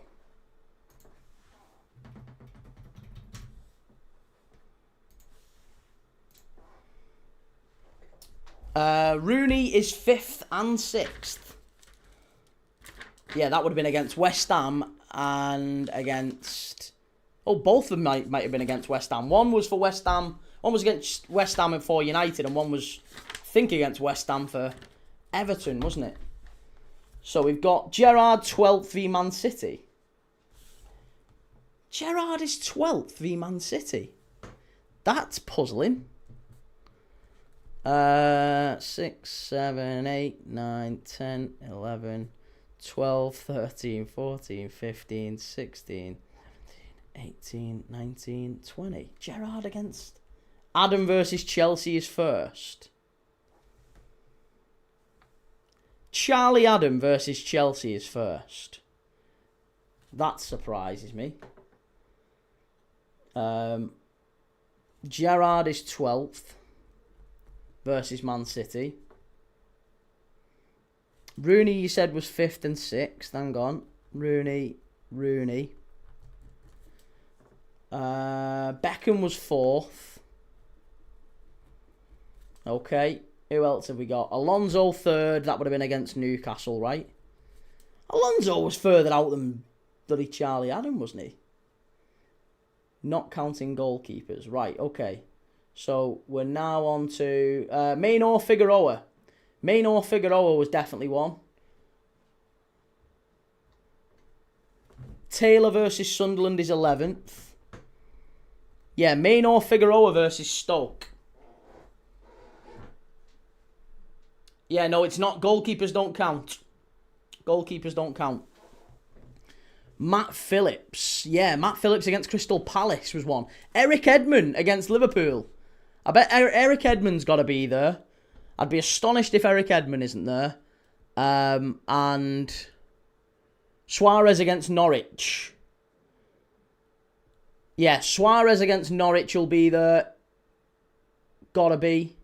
Figueroa is second. Love that. Okay. Kane had a couple. From that distance.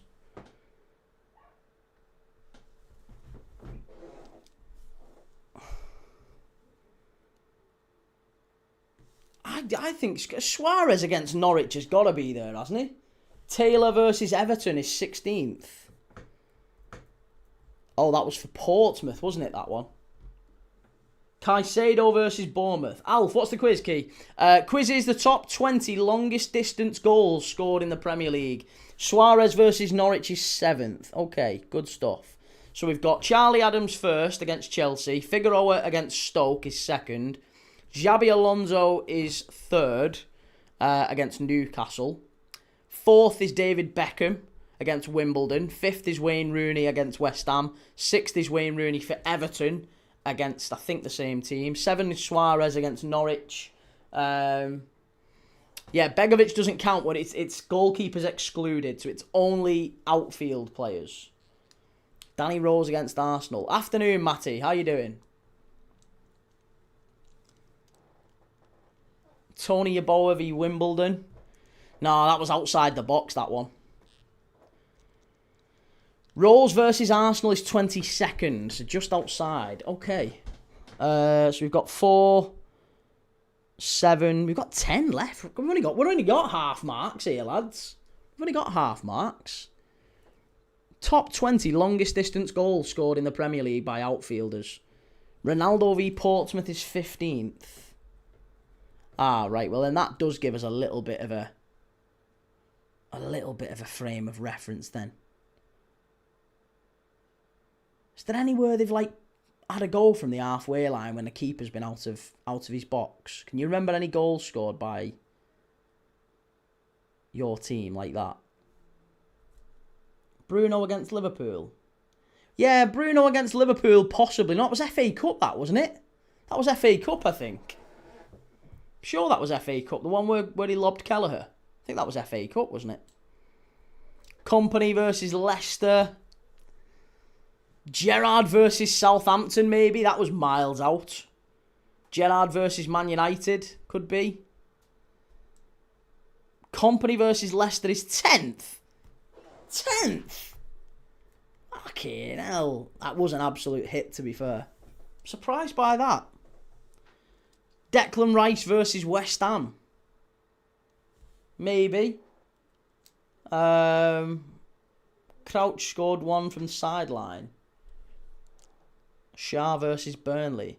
Hiya, Luke. How's it going, mate? Cisse versus Chelsea. Tiote versus Arsenal, possibly. Caicedo versus Bournemouth. I don't know if this is up to date for kind of this season. Letitia against who?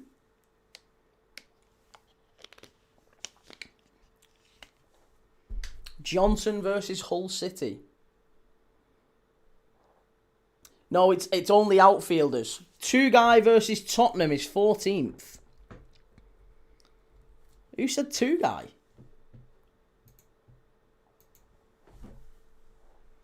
Zubamendi v Forest. Philippe Albert against United. That was the chip, wasn't it?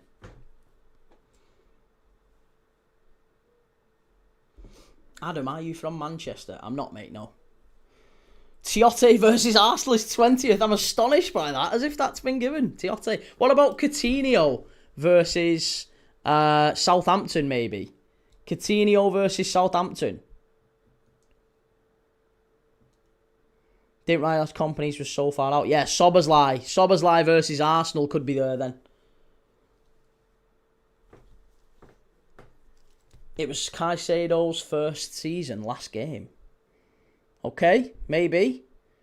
De Bruyne versus Newcastle, maybe. Yeah, De Bruyne had a couple that were quite a way out. Andros Townsend v City. I think that one was just outside the box, but he caught it so sweet, didn't he? Shelvey versus Norwich. Yes, for Swansea, wasn't it? Yeah, John Joe Shelvey did score one from the halfway line. That might be number 8. What number is Bex from Wimbledon? Bex is 4th.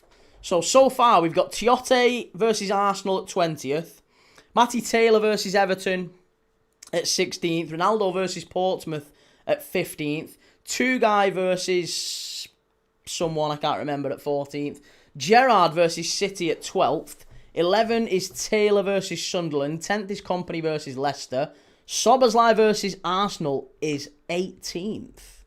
Okay, and Coutinho v Southampton is 19th. Fucking hell, look at me, getting him. Get in there.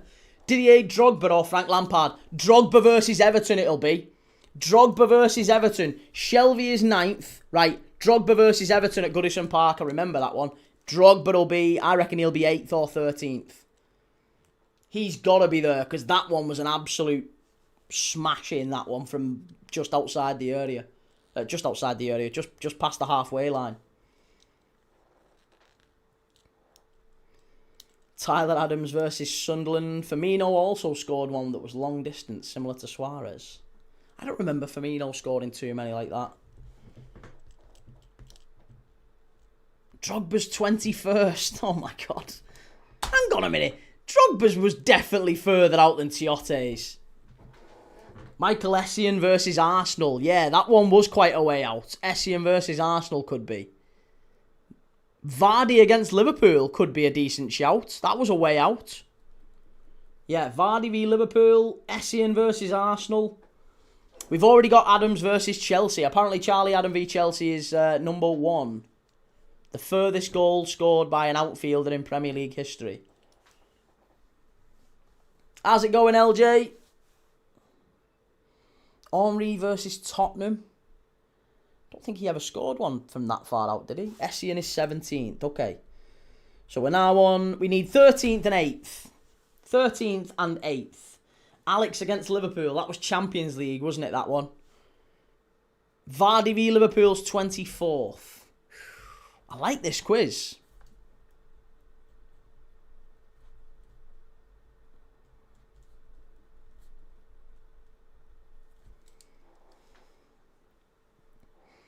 Glenn Johnson v Hull City.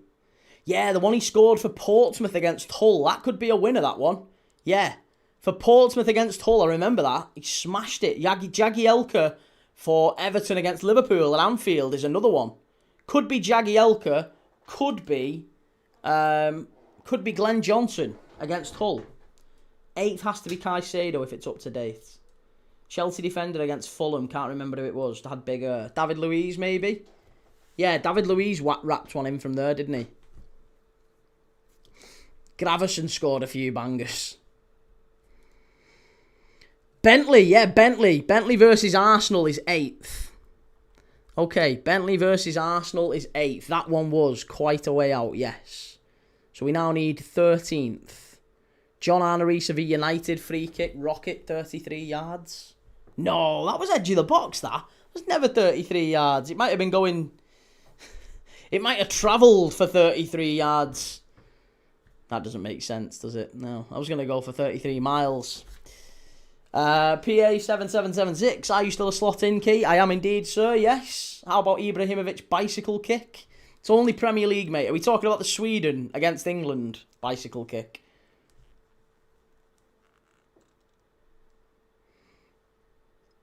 Rooney v West Ham, we've got that one. Henry volley v United. Again, it wasn't far out, that one. Campo versus Spurs. Rudiger versus Palace. Reece goal was a fair bit out, I thought. It was, but it was just to the right of the penalty area. So it was, as you look at the penalty area, it was just to the right, and it was about maybe 5 yards out. It was closer to the edge of the box, definitely. Reese's was 27.7 yards. Johnny versus Leeds is 13th. Johnny? Oh, Johnny is in Johnny Otto from Wolves. Can't say I remember that one. There you go. Well, that's the top 20 Premier League longest distance goals by outfield players. Cheikh Tiote versus Arsenal is 20th, and it's Coutinho v Southampton. Szoboszlai versus Arsenal. Essien versus Arsenal. Matty Taylor versus Everton. Ronaldo versus Portsmouth. Two guys goal for Blackburn is 14th. Johnny versus Leeds is 13th. Gerrard v Man City is 12th. 11th is Matty Taylor versus Sunderland. 10th is Vincent Kompany against Leicester. 9th is Shelvey against Norwich. 8th is Bentley, David Bentley in the North London derby against Arsenal. 7th was Luis Suarez against Norwich. 6th was Rooney against West Ham for Everton, I think. And then 5th was Rooney for United against West Ham. 4th was Beckham against Wimbledon. 3rd was Xabi Alonso against Newcastle. 2nd was Maynor Figueroa for Wigan against Stoke. And 1st was Charlie Adam against Chelsea for Stoke City. There you go. Thank you very much for the halftime quiz. As always, Welsh Wing. Really appreciate that, mate. As always, very, very good. Ali says, how was United playing first half? Be honest, I didn't watch. I only ever know one way to be, mate, and that is honest. And how did they play? All right. They deserve to be 1-0 up. But Forest did miss a couple of big chances. There was a one-on-one that Forest missed. United missed a couple as well. I think 1-0 is probably a fair scoreline, but Forest are not out of it. They weren't brilliant, United, but they also weren't dreadful. They deserve to be 1-0 up.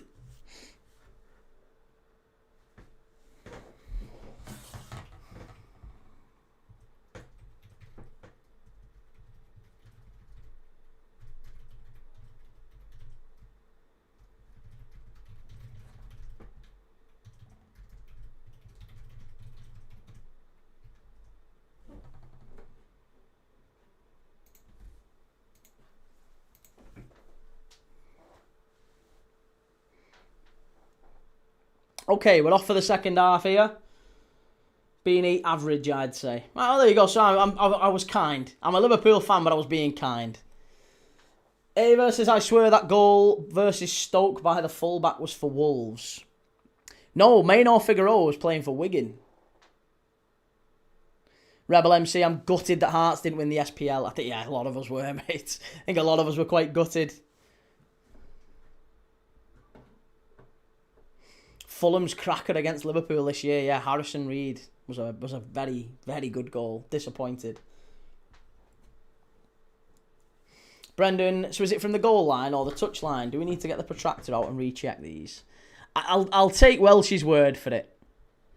If he says it's further out, I'll take it. That's good enough for me. Finners Matty says, Key, do you think Luke Shaw could still get in the England squad for the World Cup? I think the way that Thomas Tuchel will pick his squad is that, yeah, I think he will, because he can play left side and centre-back, and I think he wants that. Good ball in. United still got this one. Chance, and Burmo skies it. Oh, Brian and Burmo, poor from Burmo, that. Huge chance to kill the game at 2-0, And he's just absolutely skied it. Poor. Very poor.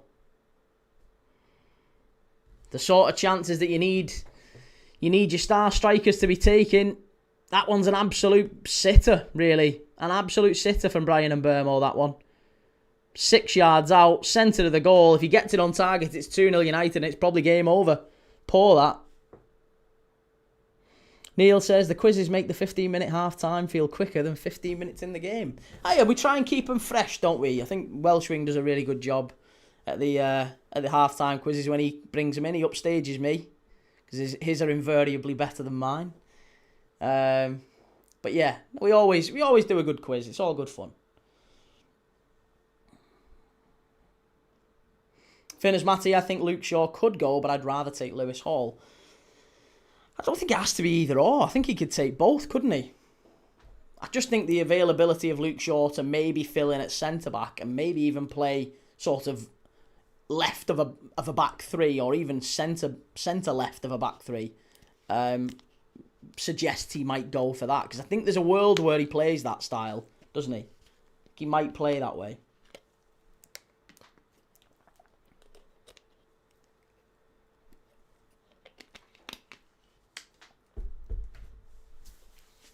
Shaw's in the 55-man squad. It was leaked. 55? Thought it was only 30 they're allowed to take. 55-man squad. It's taking half the country.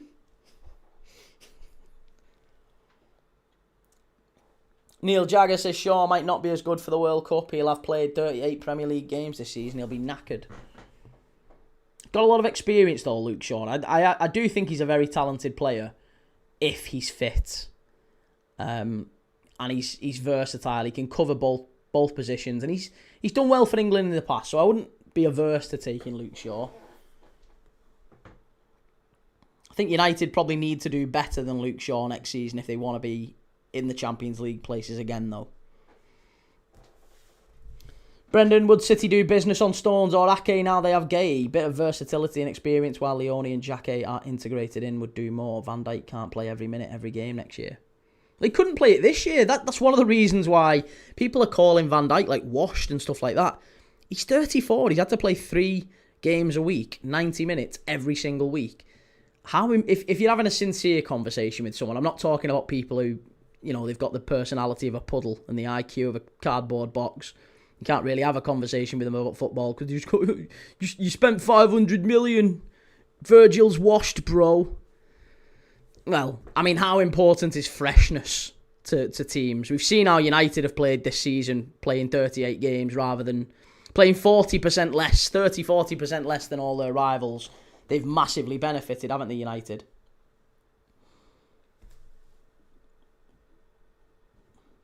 Aaron says 3 games a week every week is the most made-up myth. No, it's not.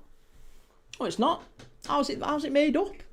How's it made up? Well, if you're in like Liverpool this season or City or Arsenal, you've invariably been playing Saturday, Tuesday or Sunday, Wednesday, Saturday, Tuesday, Saturday, or Saturday, Tuesday, Sunday, whatever it might be. You've been playing that in the space of a week, every single week. Ball whipped in by Bruno, cleared away by Forrest. Neil Key, who is your favourite non-Liverpool player of all time? Ronaldinho. Maguire, strike over, and it's out for a throw-in on the far side, is it? Yeah. Aaron, isn't 3 games a week every week. It is a lot more games, yes, but don't exaggerate, mate. Well, then, Aaron, I would say, mate, be sincere, be a sincere person. Nobody said 3 games a week every single week, because that would be 156 games, wouldn't it, across a year? We all know that international breaks happen. I think the point that's being made, argue the point, not argue the exact semantics. If we're talking semantics, then you've kind of lost the argument, haven't you?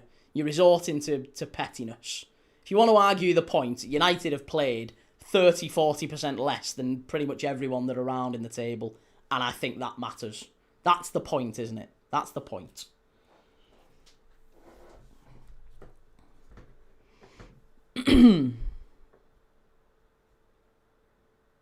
Poor again there. Ali, I adore that Fiorentina jersey in your stand. Cheers, man. I like it. It's one of my favourites as well.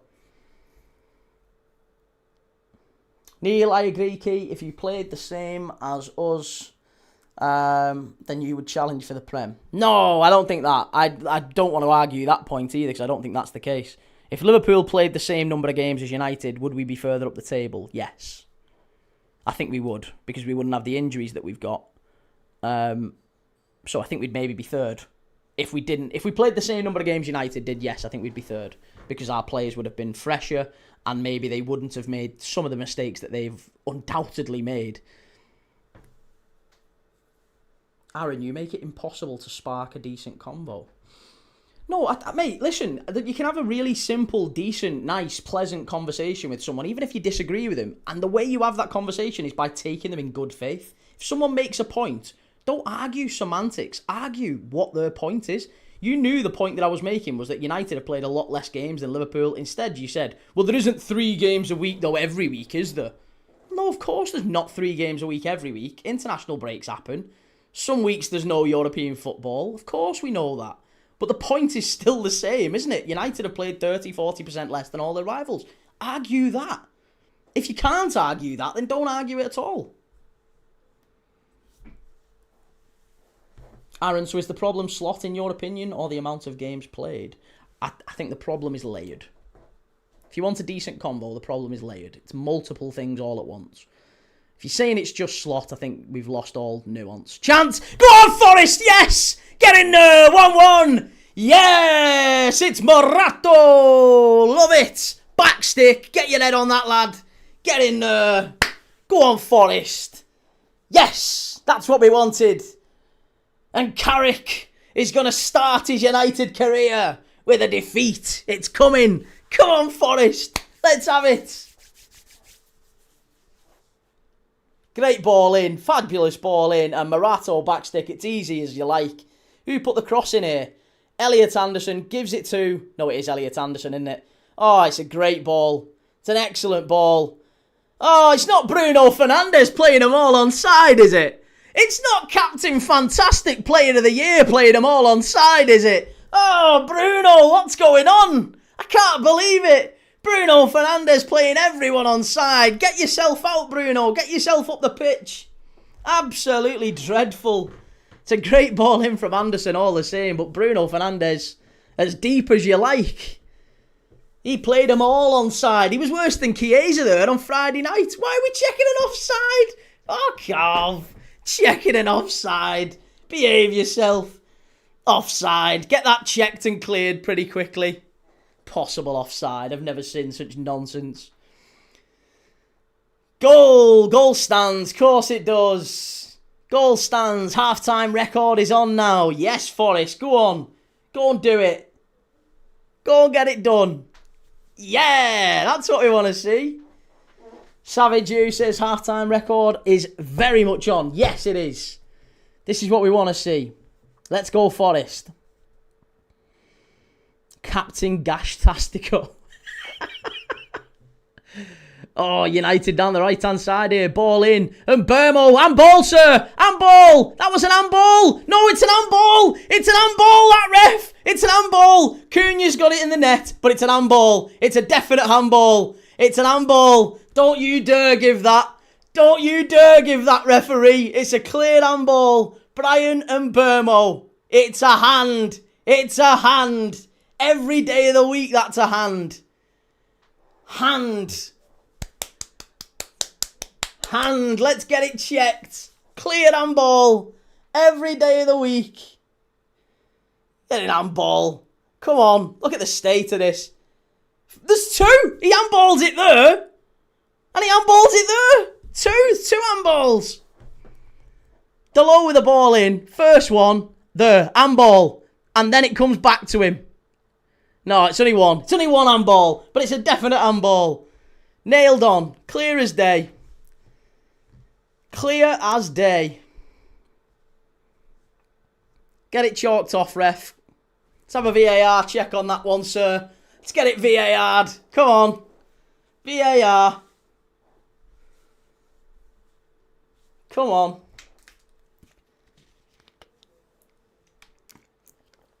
I don't know why we're debating this.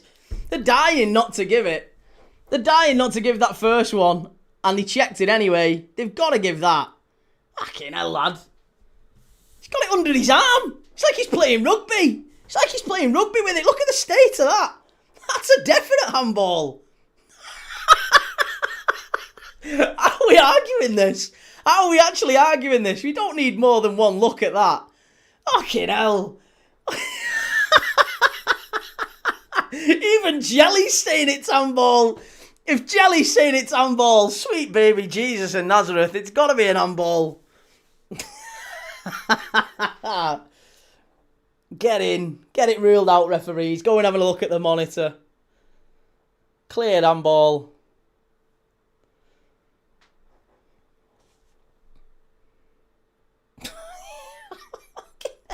He's literally, he's got it trapped between his thigh and the...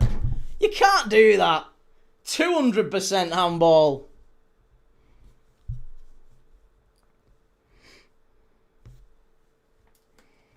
That's 100% more of a handball than Sesko's. Hey, Sesko's was handball as well. But at least they both hit the hand. If Jelly says it's definitely being given as a handball. If Jelly's giving that as a handball, then my goodness me, it's a definite handball. Snooch, knew you'd be on here crying. Always am, mate, always. Basketball settings, yeah. No doubt. Why is this taking so long? What is the doubt here? Ref, what are you doing? Turn around and give the fucking handball. What are you doing? And the more he's watching this, the more I'm worried he's actually going to give the goal. Oh, my God. Come on.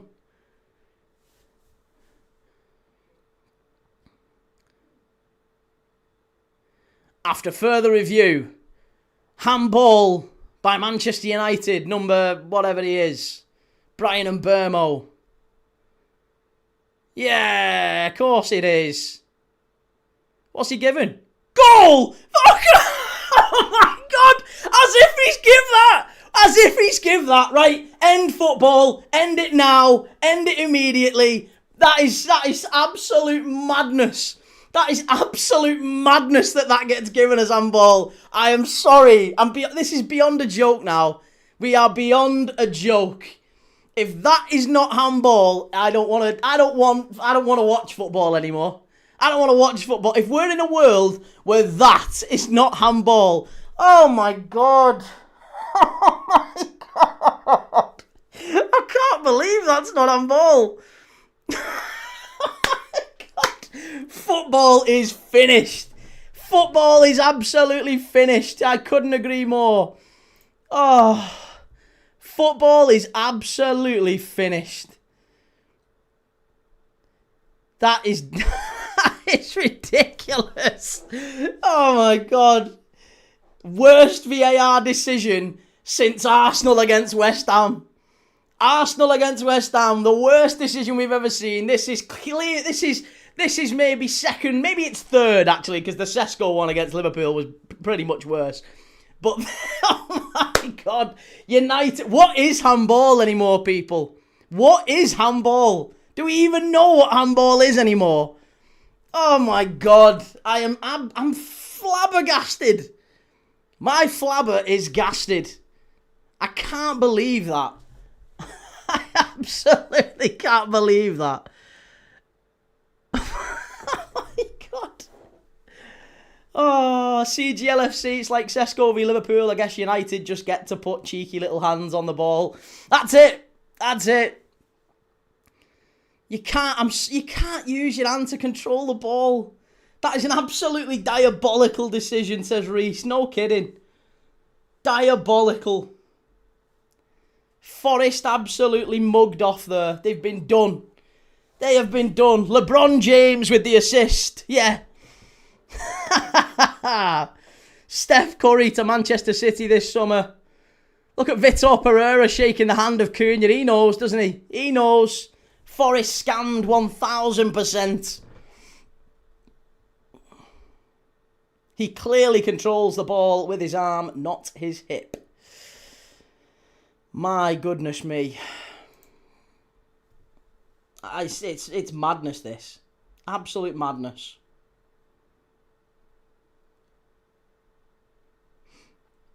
Mikey98, Stevie Wonder said it wasn't handball, and I believe him. Oh, sweet baby Jesus. It's been bad, this one. Really bad. We need to be rid of VAR. It only hurts the sport.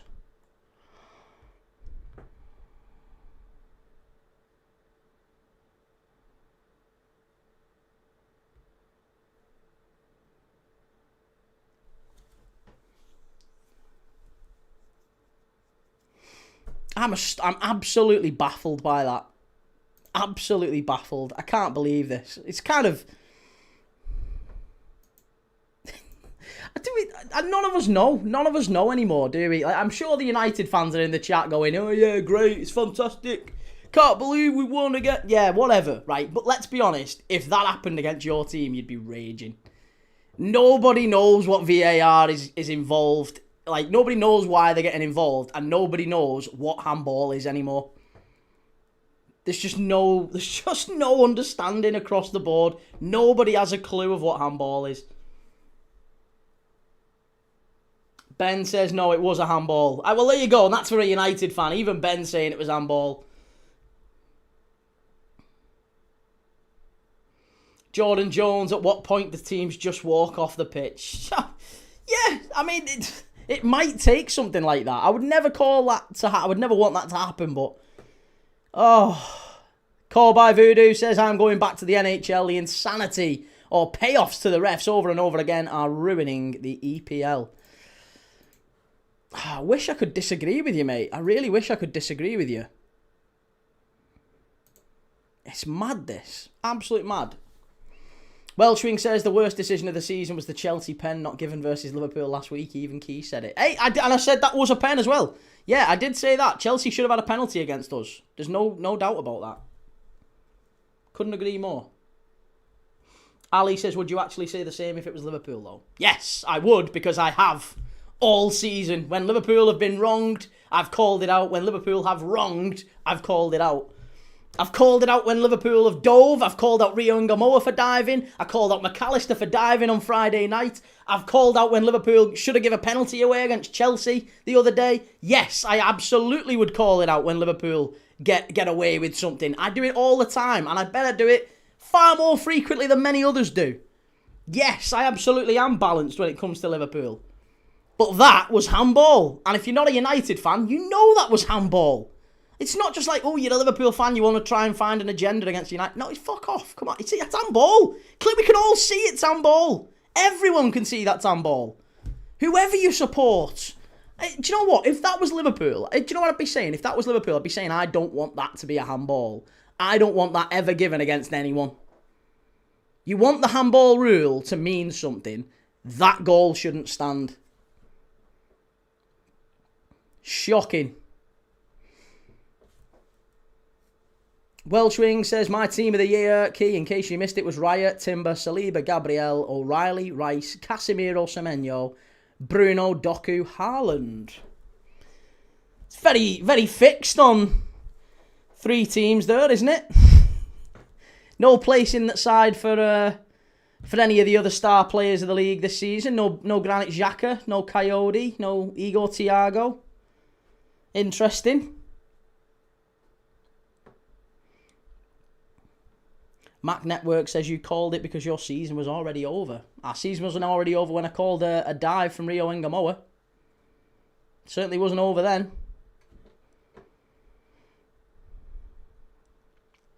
And I've called it before when Salah's dived as well. Our season wasn't over then. Simon G, the whole handball rule needs to be changed.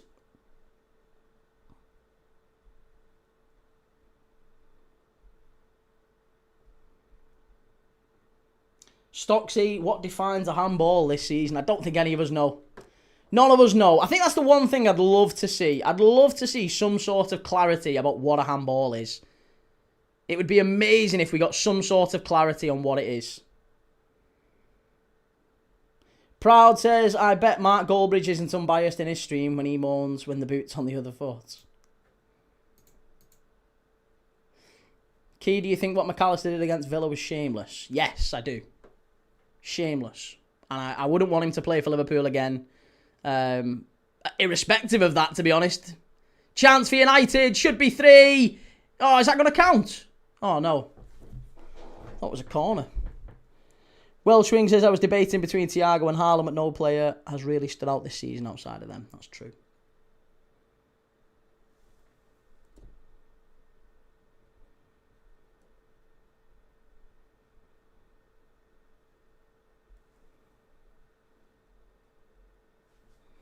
Jordan, rules change every week. That's it, mate. Couldn't agree more. Neil says, this season, it's only handball if the coin is flipped wrong. And Andy, hey, Key, how are you? Jesus, how's that goal been given? Mate, Andy, I can't explain it. I don't think any of us can. How that goal has been given, I have no idea.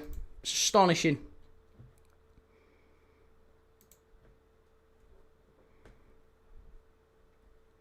Egbert says, my team of the year is Raya, Gabriel, Mark Gay, O'Reilly, Nunes, Casemiro, Szoboszlai, Xhaka, Bruno, Doku, Semenyo, Haaland.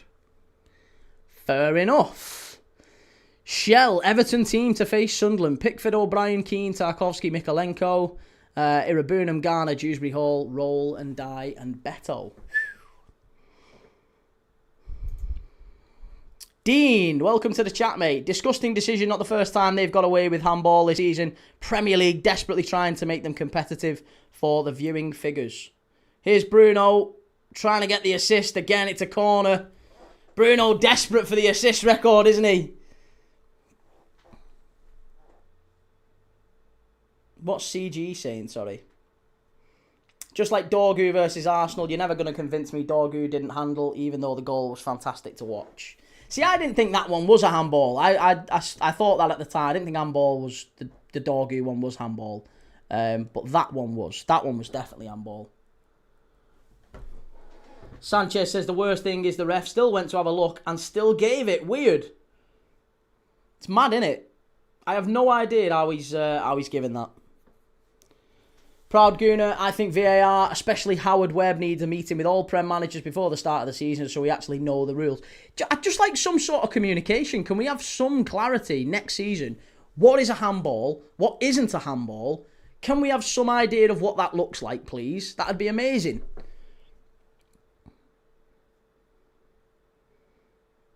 OB235, we deserve a decision for us after how much VAR screwed us over this season. Eh? VAR screwed United over this season. Fucking hell. Mank will. They're saying because it hit his hip first, it's not a handball, but yeah, should have been given as handball. I think, listen, if it bounces up and hits your hip, or if it bounces off your hip and it hits your hand, like, out here, it shouldn't be a penalty, right? But I think if you deliberately gain a benefit as a result of that in the opposition box, I think it is handball. It's the opposite way. I think if you've gained a benefit from it, because he was rugby that. He had the ball under his arm. That was rugby. He had the ball stuck under his arm and United took the ball in the bottom corner. Dean B says Goldbridge said it was handball and shouldn't have stood. Graham Howard Webb writing another apology tomorrow.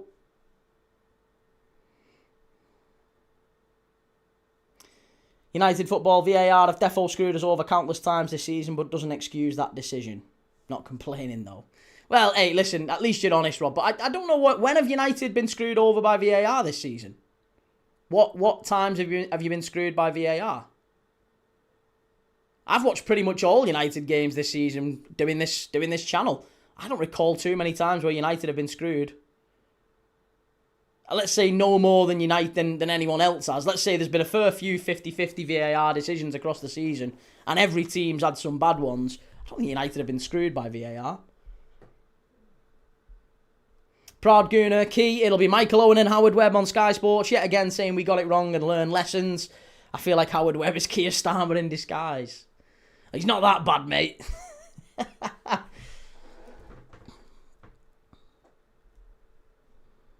Andy says United gets more decisions than anyone.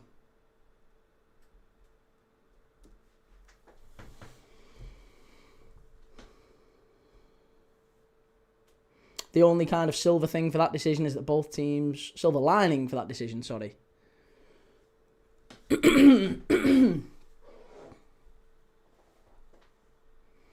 For example, that goal against Burnley was said it should have been given after the game, the decision against Bournemouth and the red card against Leeds.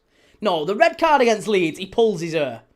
I'm not having that. He pulls his ear. That one is a red card. That's clear as day. He pulls his ear. The one against Burnley, I agree. I think United were very hard done by on that one. I absolutely agree. I said that at the time. I thought you were quite hard done by on that one. As far as the Bournemouth one, the Bournemouth one no, that one's no chance because Cunha got one up the other end. No chance. Bournemouth, you absolutely weren't wronged. Leeds, you absolutely weren't wronged. Burnley, yes, I'll give you Burnley. I'll definitely give you the Burnley one, but there's no chance at all. You're saying that you got wronged in the one where Lisandro Martinez clearly pulls the hair of Dominic Calvert-Lewin.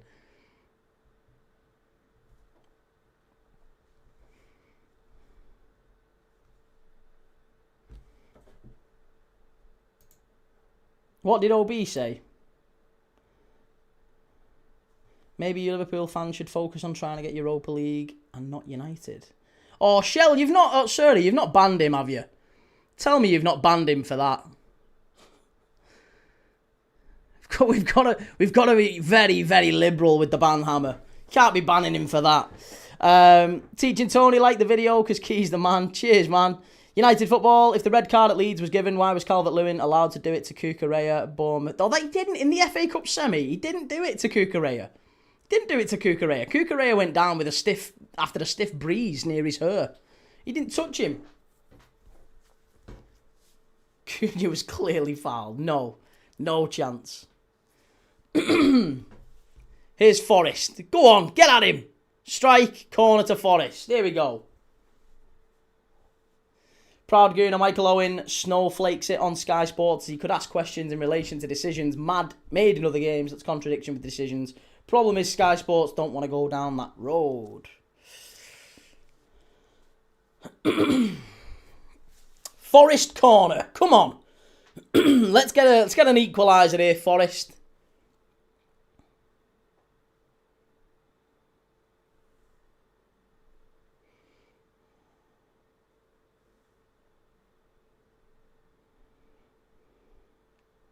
Hit it. Go on. Great pass. Chance in the area. Forest. Another corner. He's got a goal kick for that. Behave. Shocking.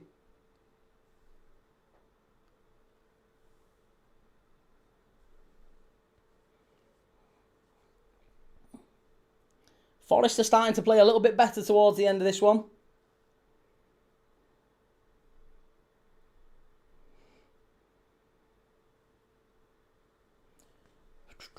Finish Matty says Raya, Coyote, Gabriel, Hill. James Hill's not a bad shout. I like that.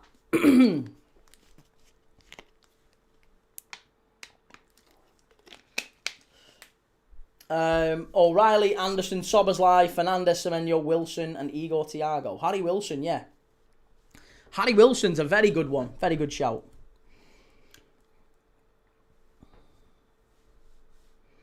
United coming forward again. 15 minutes left here.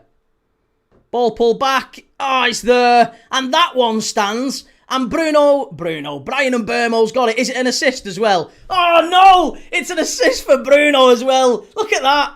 Sweet, baby. Don't let this fucker get an assist. That's not the record, though, is it? It's not the record. Look at Lamans all the way forward up the pitch. Oh, my God. These absolute helmets. These absolute helmets over the state of Bruno Fernandes. He's absolute... Do you know what he is? He is Arsenal in a footballer, that fella. Set pieces. Shanking his way to the assist record. He is basically... Is that the actual record? Is that the record? Totally undeserved. He's Arsenal in a footballer. If Arsenal were a football player, they would be Bruno Fernandes. Highly effective. Mostly set pieces. That's it. Bruno Fernandes. The Arsenal of the Premier League. He's broke it. No, he's not. Has he actually broke it or has he just levelled it up now?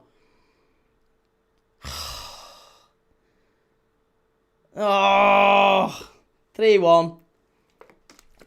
No, that's just a leveller then, isn't it? If that's 20 assists, that's just a leveller. It's just level, innit? It's just a leveller. Did it take a nick off anyone? Can we get a check? Can we get a VAR check to see if it took a nick off anyone anywhere so we can't give him the assist? Oh, he's only levelled it then. There's still time. There's still time. He ain't breaking it. He ain't breaking it. Come on, Forest. Luke says he would have more key if the attacker didn't waste chances over the season.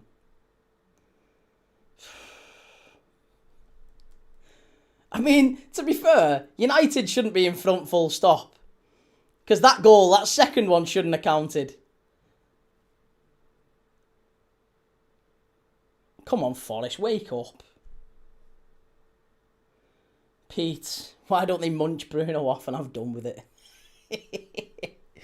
Oh.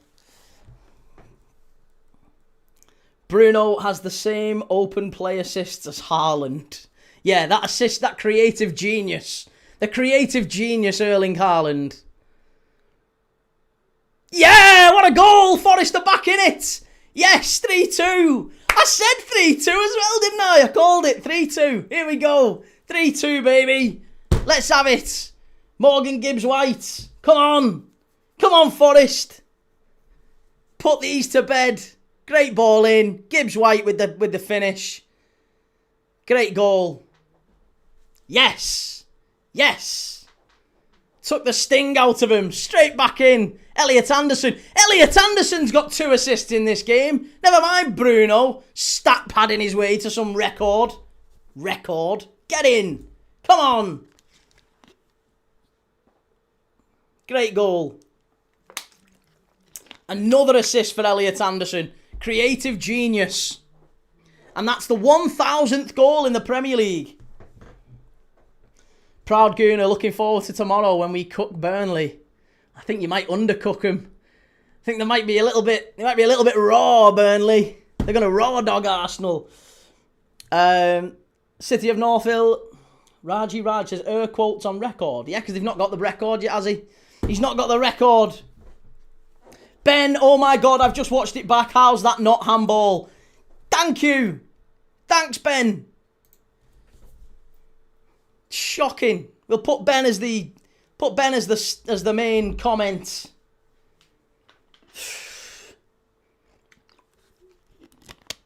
3-2 was my call, and it should be 2-2, as Graham's saying there. It should be 2-2. Xerxes coming on, Dorgu's coming on, Mason Mount's coming on, and Burmo, Casemiro and Cunha coming off. Casemiro, leave the football before the football leaves you. Off you go. Be like a well done barbecue.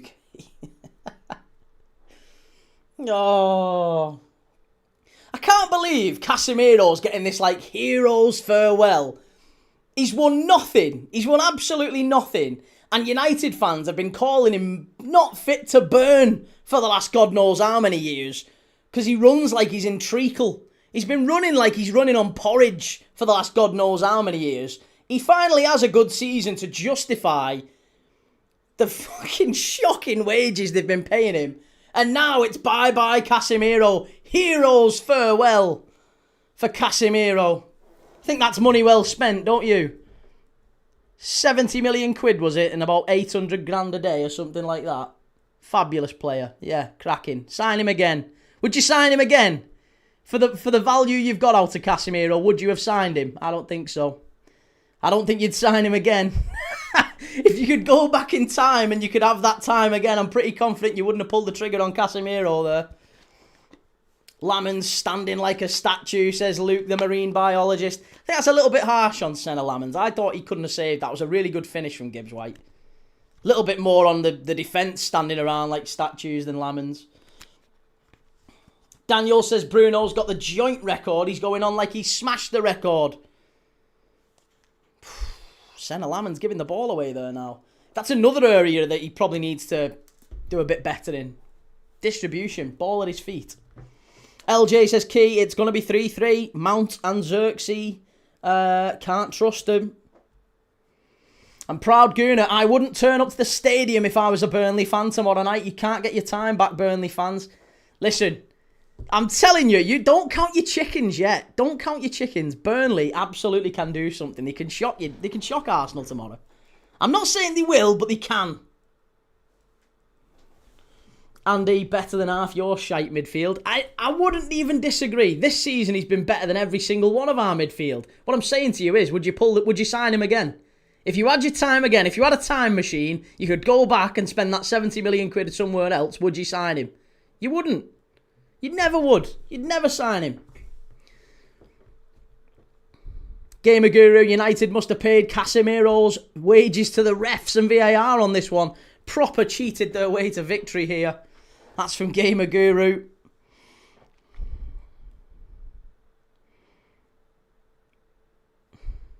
Come on, Forest. Still 8 minutes left. They can get an equaliser here. Great ball in. Awani. Hit it. Oh. Have a goal. Go on, Nico Williams.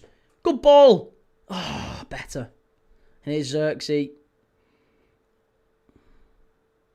That's good play. That's really good play. Excellent that. Bruno Fernandes keeps it in.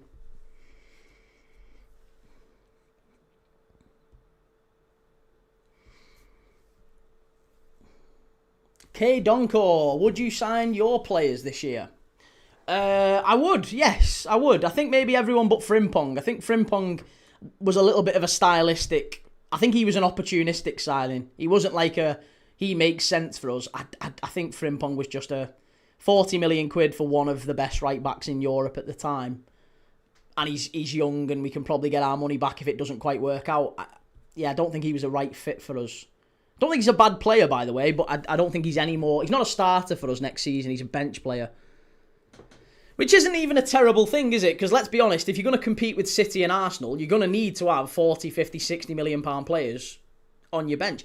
City didn't even have, what was it, Gvardiol, Nico Gonzalez. They had something like 200 million pounds worth of talent who didn't even make their bench yesterday, City. So Liverpool need players like that. We're going to have to get players like that if we have any desire to compete. Luca Nets has gone off. Jaya Cunha has come on. Another change for Forest. Jordan, how do Isak and Ekatike get in the squad together? I think Ekatike will probably play off the left when they're both fit and able to play. Luke says, Key, my uncles tell me all the times Alex Ferguson paid the refs due to the controversial decisions, especially through 2002-2012. What do you say, Key? No, I disagree. I don't think there's anything like that gone on. I'd be very surprised if it did. I don't think anything did. And I'm saying this as a Liverpool fan who obviously, I'm sure at the time, when United were winning, when I was a lot younger, they ruined my childhood, United, by winning whenever I was growing up. So, yeah, I'm sure I would have claimed corruption at the time, but no, I don't think Fergie paid refs. I think they were a very, very good team. They got the rub of the green, as you invariably do need to, don't you, to win a title. You can't go through a league season and not get a bit of luck. And United certainly had a bit of luck along the way, but they were the best team in the league over 15, 20 years, probably. Multiple great teams in there. Have you seen Alberto Moreno's goal today for Como? I've not, no. I love Alberto Moreno, though. What a player. K. Doncor says you're ending up in 5th. Why sign them? Because some signings, mate, aren't always for immediate. You sign some players because you believe they're going to bear fruit down the line. They're not necessarily signings you make for immediate success. And I think that's what a lot of Liverpool players were signed for this year. I think Giovanni Leone, 18, Wirtz, Ekatike, Kirkes, they're all 21, 22. Rio Ngamoa, 16, 17. You don't sign players like that and think, oh yeah, we're going to win straight away. No, you sign players like that and probably accept that it's going to be a few years before you win anything again.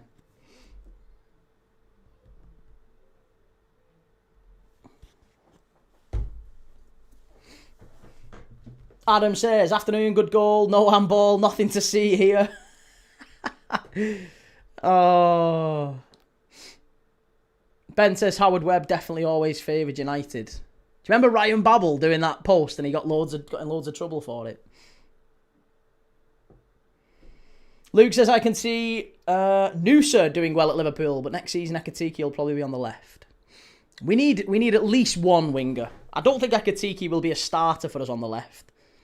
There might be a shift if we can get Kirkes playing a bit further forward. Throw in for Forest. Here we go. Last 5 minutes. F1, did Bruno assist today? He did, mate. He's equalled the record with another game to go. City of Northville, thank you for the super chat, mate. What are we saying? So what I'm hearing is you'll be ready to admit Bruno's endless valour in 5 to 10 years. Give or take. In fairness, I've never said anything other than Bruno Fernandes is a very, very good player. I wouldn't want him at Liverpool. I think he's a headache. He's another Mo Salah in the dressing room, but I don't think he's as good as Salah. Or as good as Salah was, let's say. Bruno at his peak is not as good as Salah at his peak. Anywhere close. Mank, would you take Harry Wilson back, Key? No. I mean, again, that's another signing, another type of player that we need pace, mate. We're desperate for pace. I think we need players like... We need goals. We need goals in the team. And I hate to quote Sean Dyche, but Sean Dyche made a point that I thought was... remarkably, what a strike! Oh, remarkably common sense for a manager like Sean Dyche, but a really, really decent point he made, which was, if you look at your team, your best team, and you can't see multiple players in there who can get you a goal, you've got a problem. And if you look at your bench and you can't see a couple of players at least who can come and get you a goal, you've got a problem. Sweet Jesus, don't tell me Bruno passed that. Oh, here's Xerxes. Yeah, there you go. They've fluffed it up. Andy says take the 3 points, but United shouldn't be winning. That second goal should be disallowed. No kidding. Goal kick. Yeah, we need pace, mate. We need pace, Will. We're desperate for pace. So, there's a few players I would like. But Harry Wilson's probably not one of them, to be honest. Frank says the Arsenal game would be even more excited if they played at the same time as Man City. Well, they will on the final day, right? Shahid, Diamand or Barcola or both? What do you reckon, Key? There probably is a world where we sign both. It'll probably cost us the best part of 200 million to sign both. But I'm not mad keen on Diamand. I think both players can play both sides, and that's the attractive thing for Liverpool. They can play left, they can play right, and we'll need two wingers like that. So, yeah, whoever it is, it might be Barcola, it might be Diamand, it might be both, but we need two pacey wingers, whoever those are. Gabriel Martinelli to Liverpool, I'd take him, Nick. Honestly, I like Martinelli.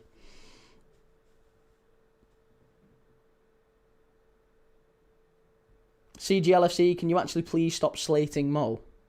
Mate, I have never slated Mo Salah as a player until this season, and his performances warrant it. My big issue with Salah is not about how he plays. It is his character. It's his professionalism or his lack thereof. So it's nothing to do with Salah the player.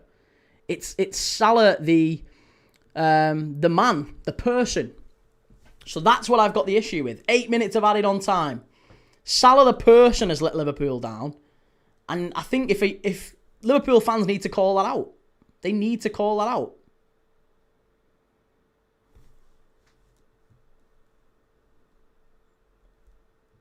Slot still beefing Salah. Why? What's he saying?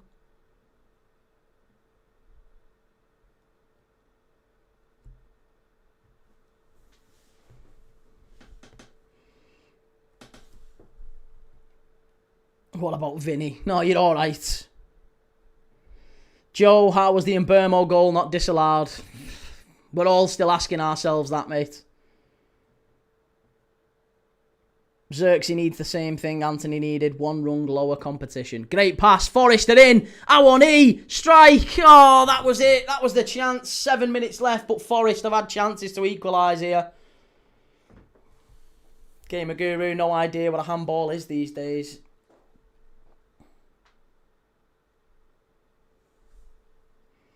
Adam says, big of him to say that when he's leaving. That's a coward talking.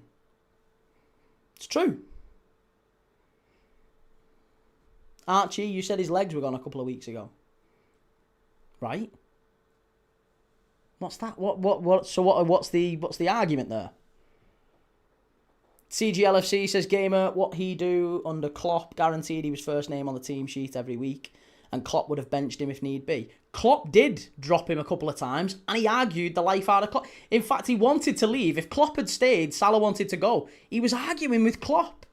He's got form for this. Carragher was right. Carragher called him out. He was right. He called Salah out for being... Whenever Salah doesn't speak very often, but when he does, it's always when he's got a contract on the table. He's trying to get a better deal for himself. It's always the way with Mo Salah. He's always causing issues. He's been a fabulous player for Liverpool, an absolute legend, and I'd have no question he makes our top, best 11 of my lifetime, right? He's been an incredible player. But Mo Salah, the person, I think leaves an awful lot to be desired. I think he's been quite toxic behind the scenes, and you can see that, the way he's behaved just this season. You can tell that. And that's not really to be that big of a surprise, because most players, most footballers at that level who are that good are egomaniacs, aren't they? They all think they're the best, and they all maybe want to be treated exceptionally. Not like everyone else. They all want a bit of special treatment, which is what Mo Salah said, didn't he? He's come out and said that he said to the manager last season, if you, let me not have the defensive duties, basically. If you free me of the restrictions that I had under Jurgen Klopp, I will win you the league. And Arne Slot created a system that let him do that. And he didn't have any of these problems last year under Arne Slot, did he? He didn't have any of these problems when there was no culture problem last season when Salah was playing well and scoring. Soon as Arne Slot started to ask him to do a bit of tracking back, Salah didn't do it, so Slot dropped him. Then he had an issue with culture and ethics and all this nonsense. It's absolute. It's a guy throwing his manager under the bus to try and reframe the narrative. That's what we're seeing with Mo Salah. He's trying to reframe the narrative because it benefits him to do so.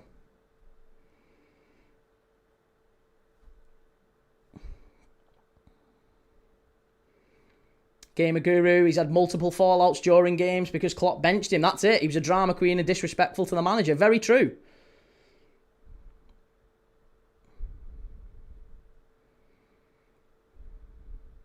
PA says you're calling Liverpool fans out for not having a pop at Salah, but fans who pay every week are calling Slot out and you won't have it. Those fans are no better than you or I, mate. Why do I give a fuck if they pay whatever every week? What does that make? They make them any better than me? No. I've been all over the world watching Liverpool. My opinion's no better than yours. My opinion's no better than theirs. And their opinion's no better than mine. You don't get a special privilege because you go and watch the games. Behave yourself. You don't get Listen, if you go and watch the games, good luck to you. I hope you enjoy it. I have no problem with that. But people who expect a special privilege because you go and watch the games, it's not a working class sport anymore. You pay a fortune to go and watch Liverpool. It's an absolute fortune. And I've paid it. Believe me, I've paid it. I know how much it cost. I've been all over the world watching Liverpool. But you don't demand a special privilege for that. It's nonsense. Fans who pay every week. Bollocks. Ball whipped in. It's going to be another corner to Forest. There's only 3 minutes left. Oh no. CGLFC. Even Tony Cascarino agrees with Mo. Well, if Tony Cascarino agrees, then hey. It must be right then.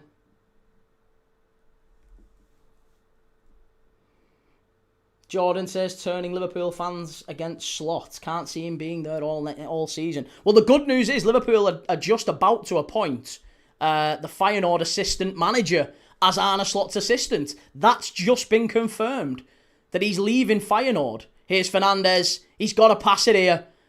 He's got to pass it. Please don't finish that.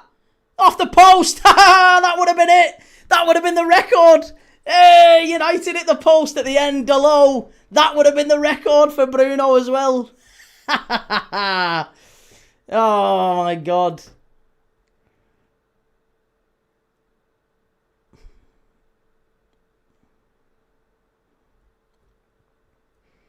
Sweet baby Jesus.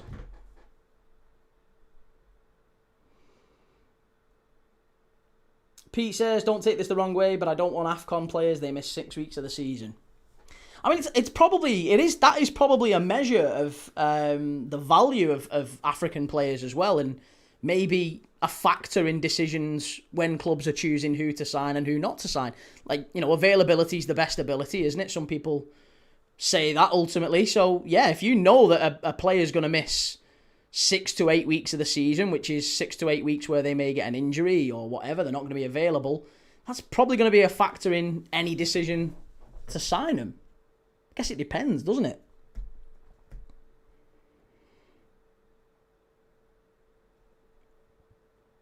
Gamer Guru, nobody's arguing that Salah isn't one of the best ever players, but you would never see Gerrard, Rooney, Lampard, Henry, Drogba or other world-class players throw the club under a bus.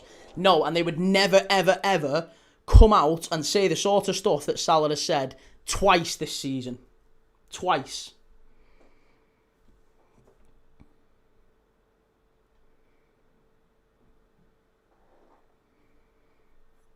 Guess Ronaldo and Mbappe are shit too then. Xerxes! Oh, what a save! Great stuff from Sells. Delo did that on purpose to get revenge for cousin Amarin. That's it.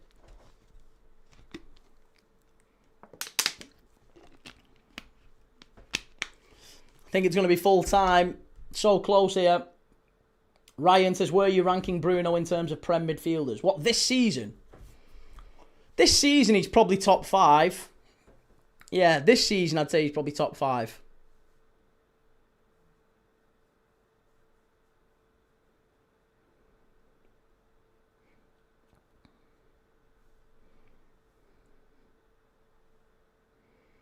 Sells is actually a solid keeper. That was a really really good ball in, and yeah, Sells with a big save. I think it's going to be full time, 3-2 this one, which is exactly what I called, isn't it? We said before the game, 3-2. Appreciate you, LJ.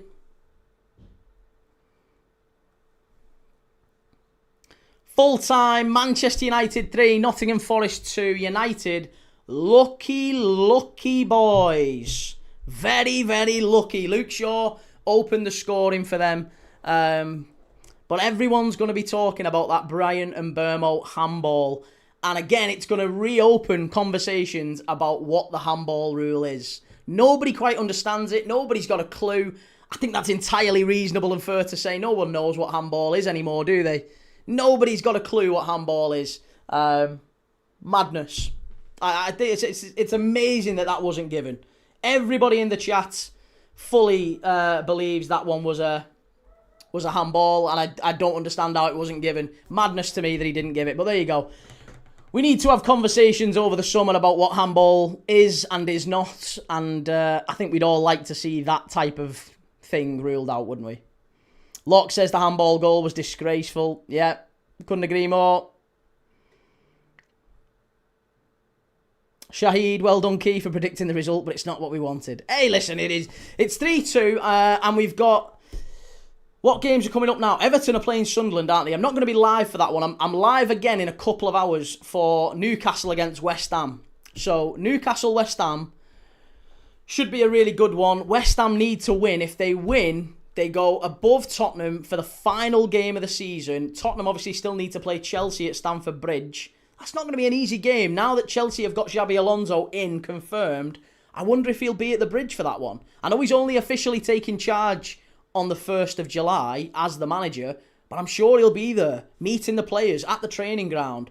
And he might well already be in and giving a team talk and things like that, getting ready and maybe preparing some of those Chelsea players informally with Callum McFarlane before the Spurs game. So if West Ham can get a big result against Newcastle, I think there's a real chance that they could stay up.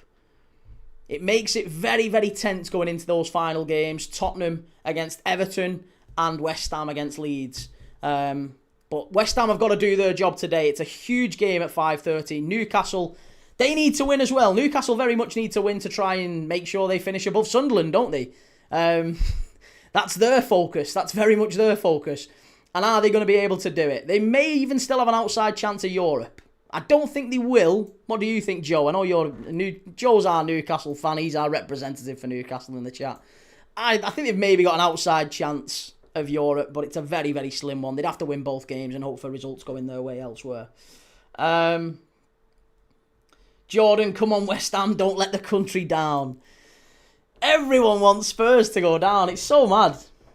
Mank Will says, Key, change the subject if Villa win the Europa League and finish 5th. 6th place gets Champions League. Would that be brilliant? Or would be brilliant for English football? Agreed. Yes, absolutely agreed. Right. Lots of love, everyone. Really appreciate you turning up, liking, sharing, watching the game with us. If you haven't yet, please do hit like on your way out. It helps me massively. It takes you 2 seconds. Helps me massively. Make sure you hit like. If you haven't, hit it right down there. Make sure you've subscribed and hit the notification bells as well so you know when we go live later on for the Newcastle game. And tomorrow we're going to be doing Arsenal v Burnley. Tuesday we're going to be covering those 2 big games in the title race and the relegation race.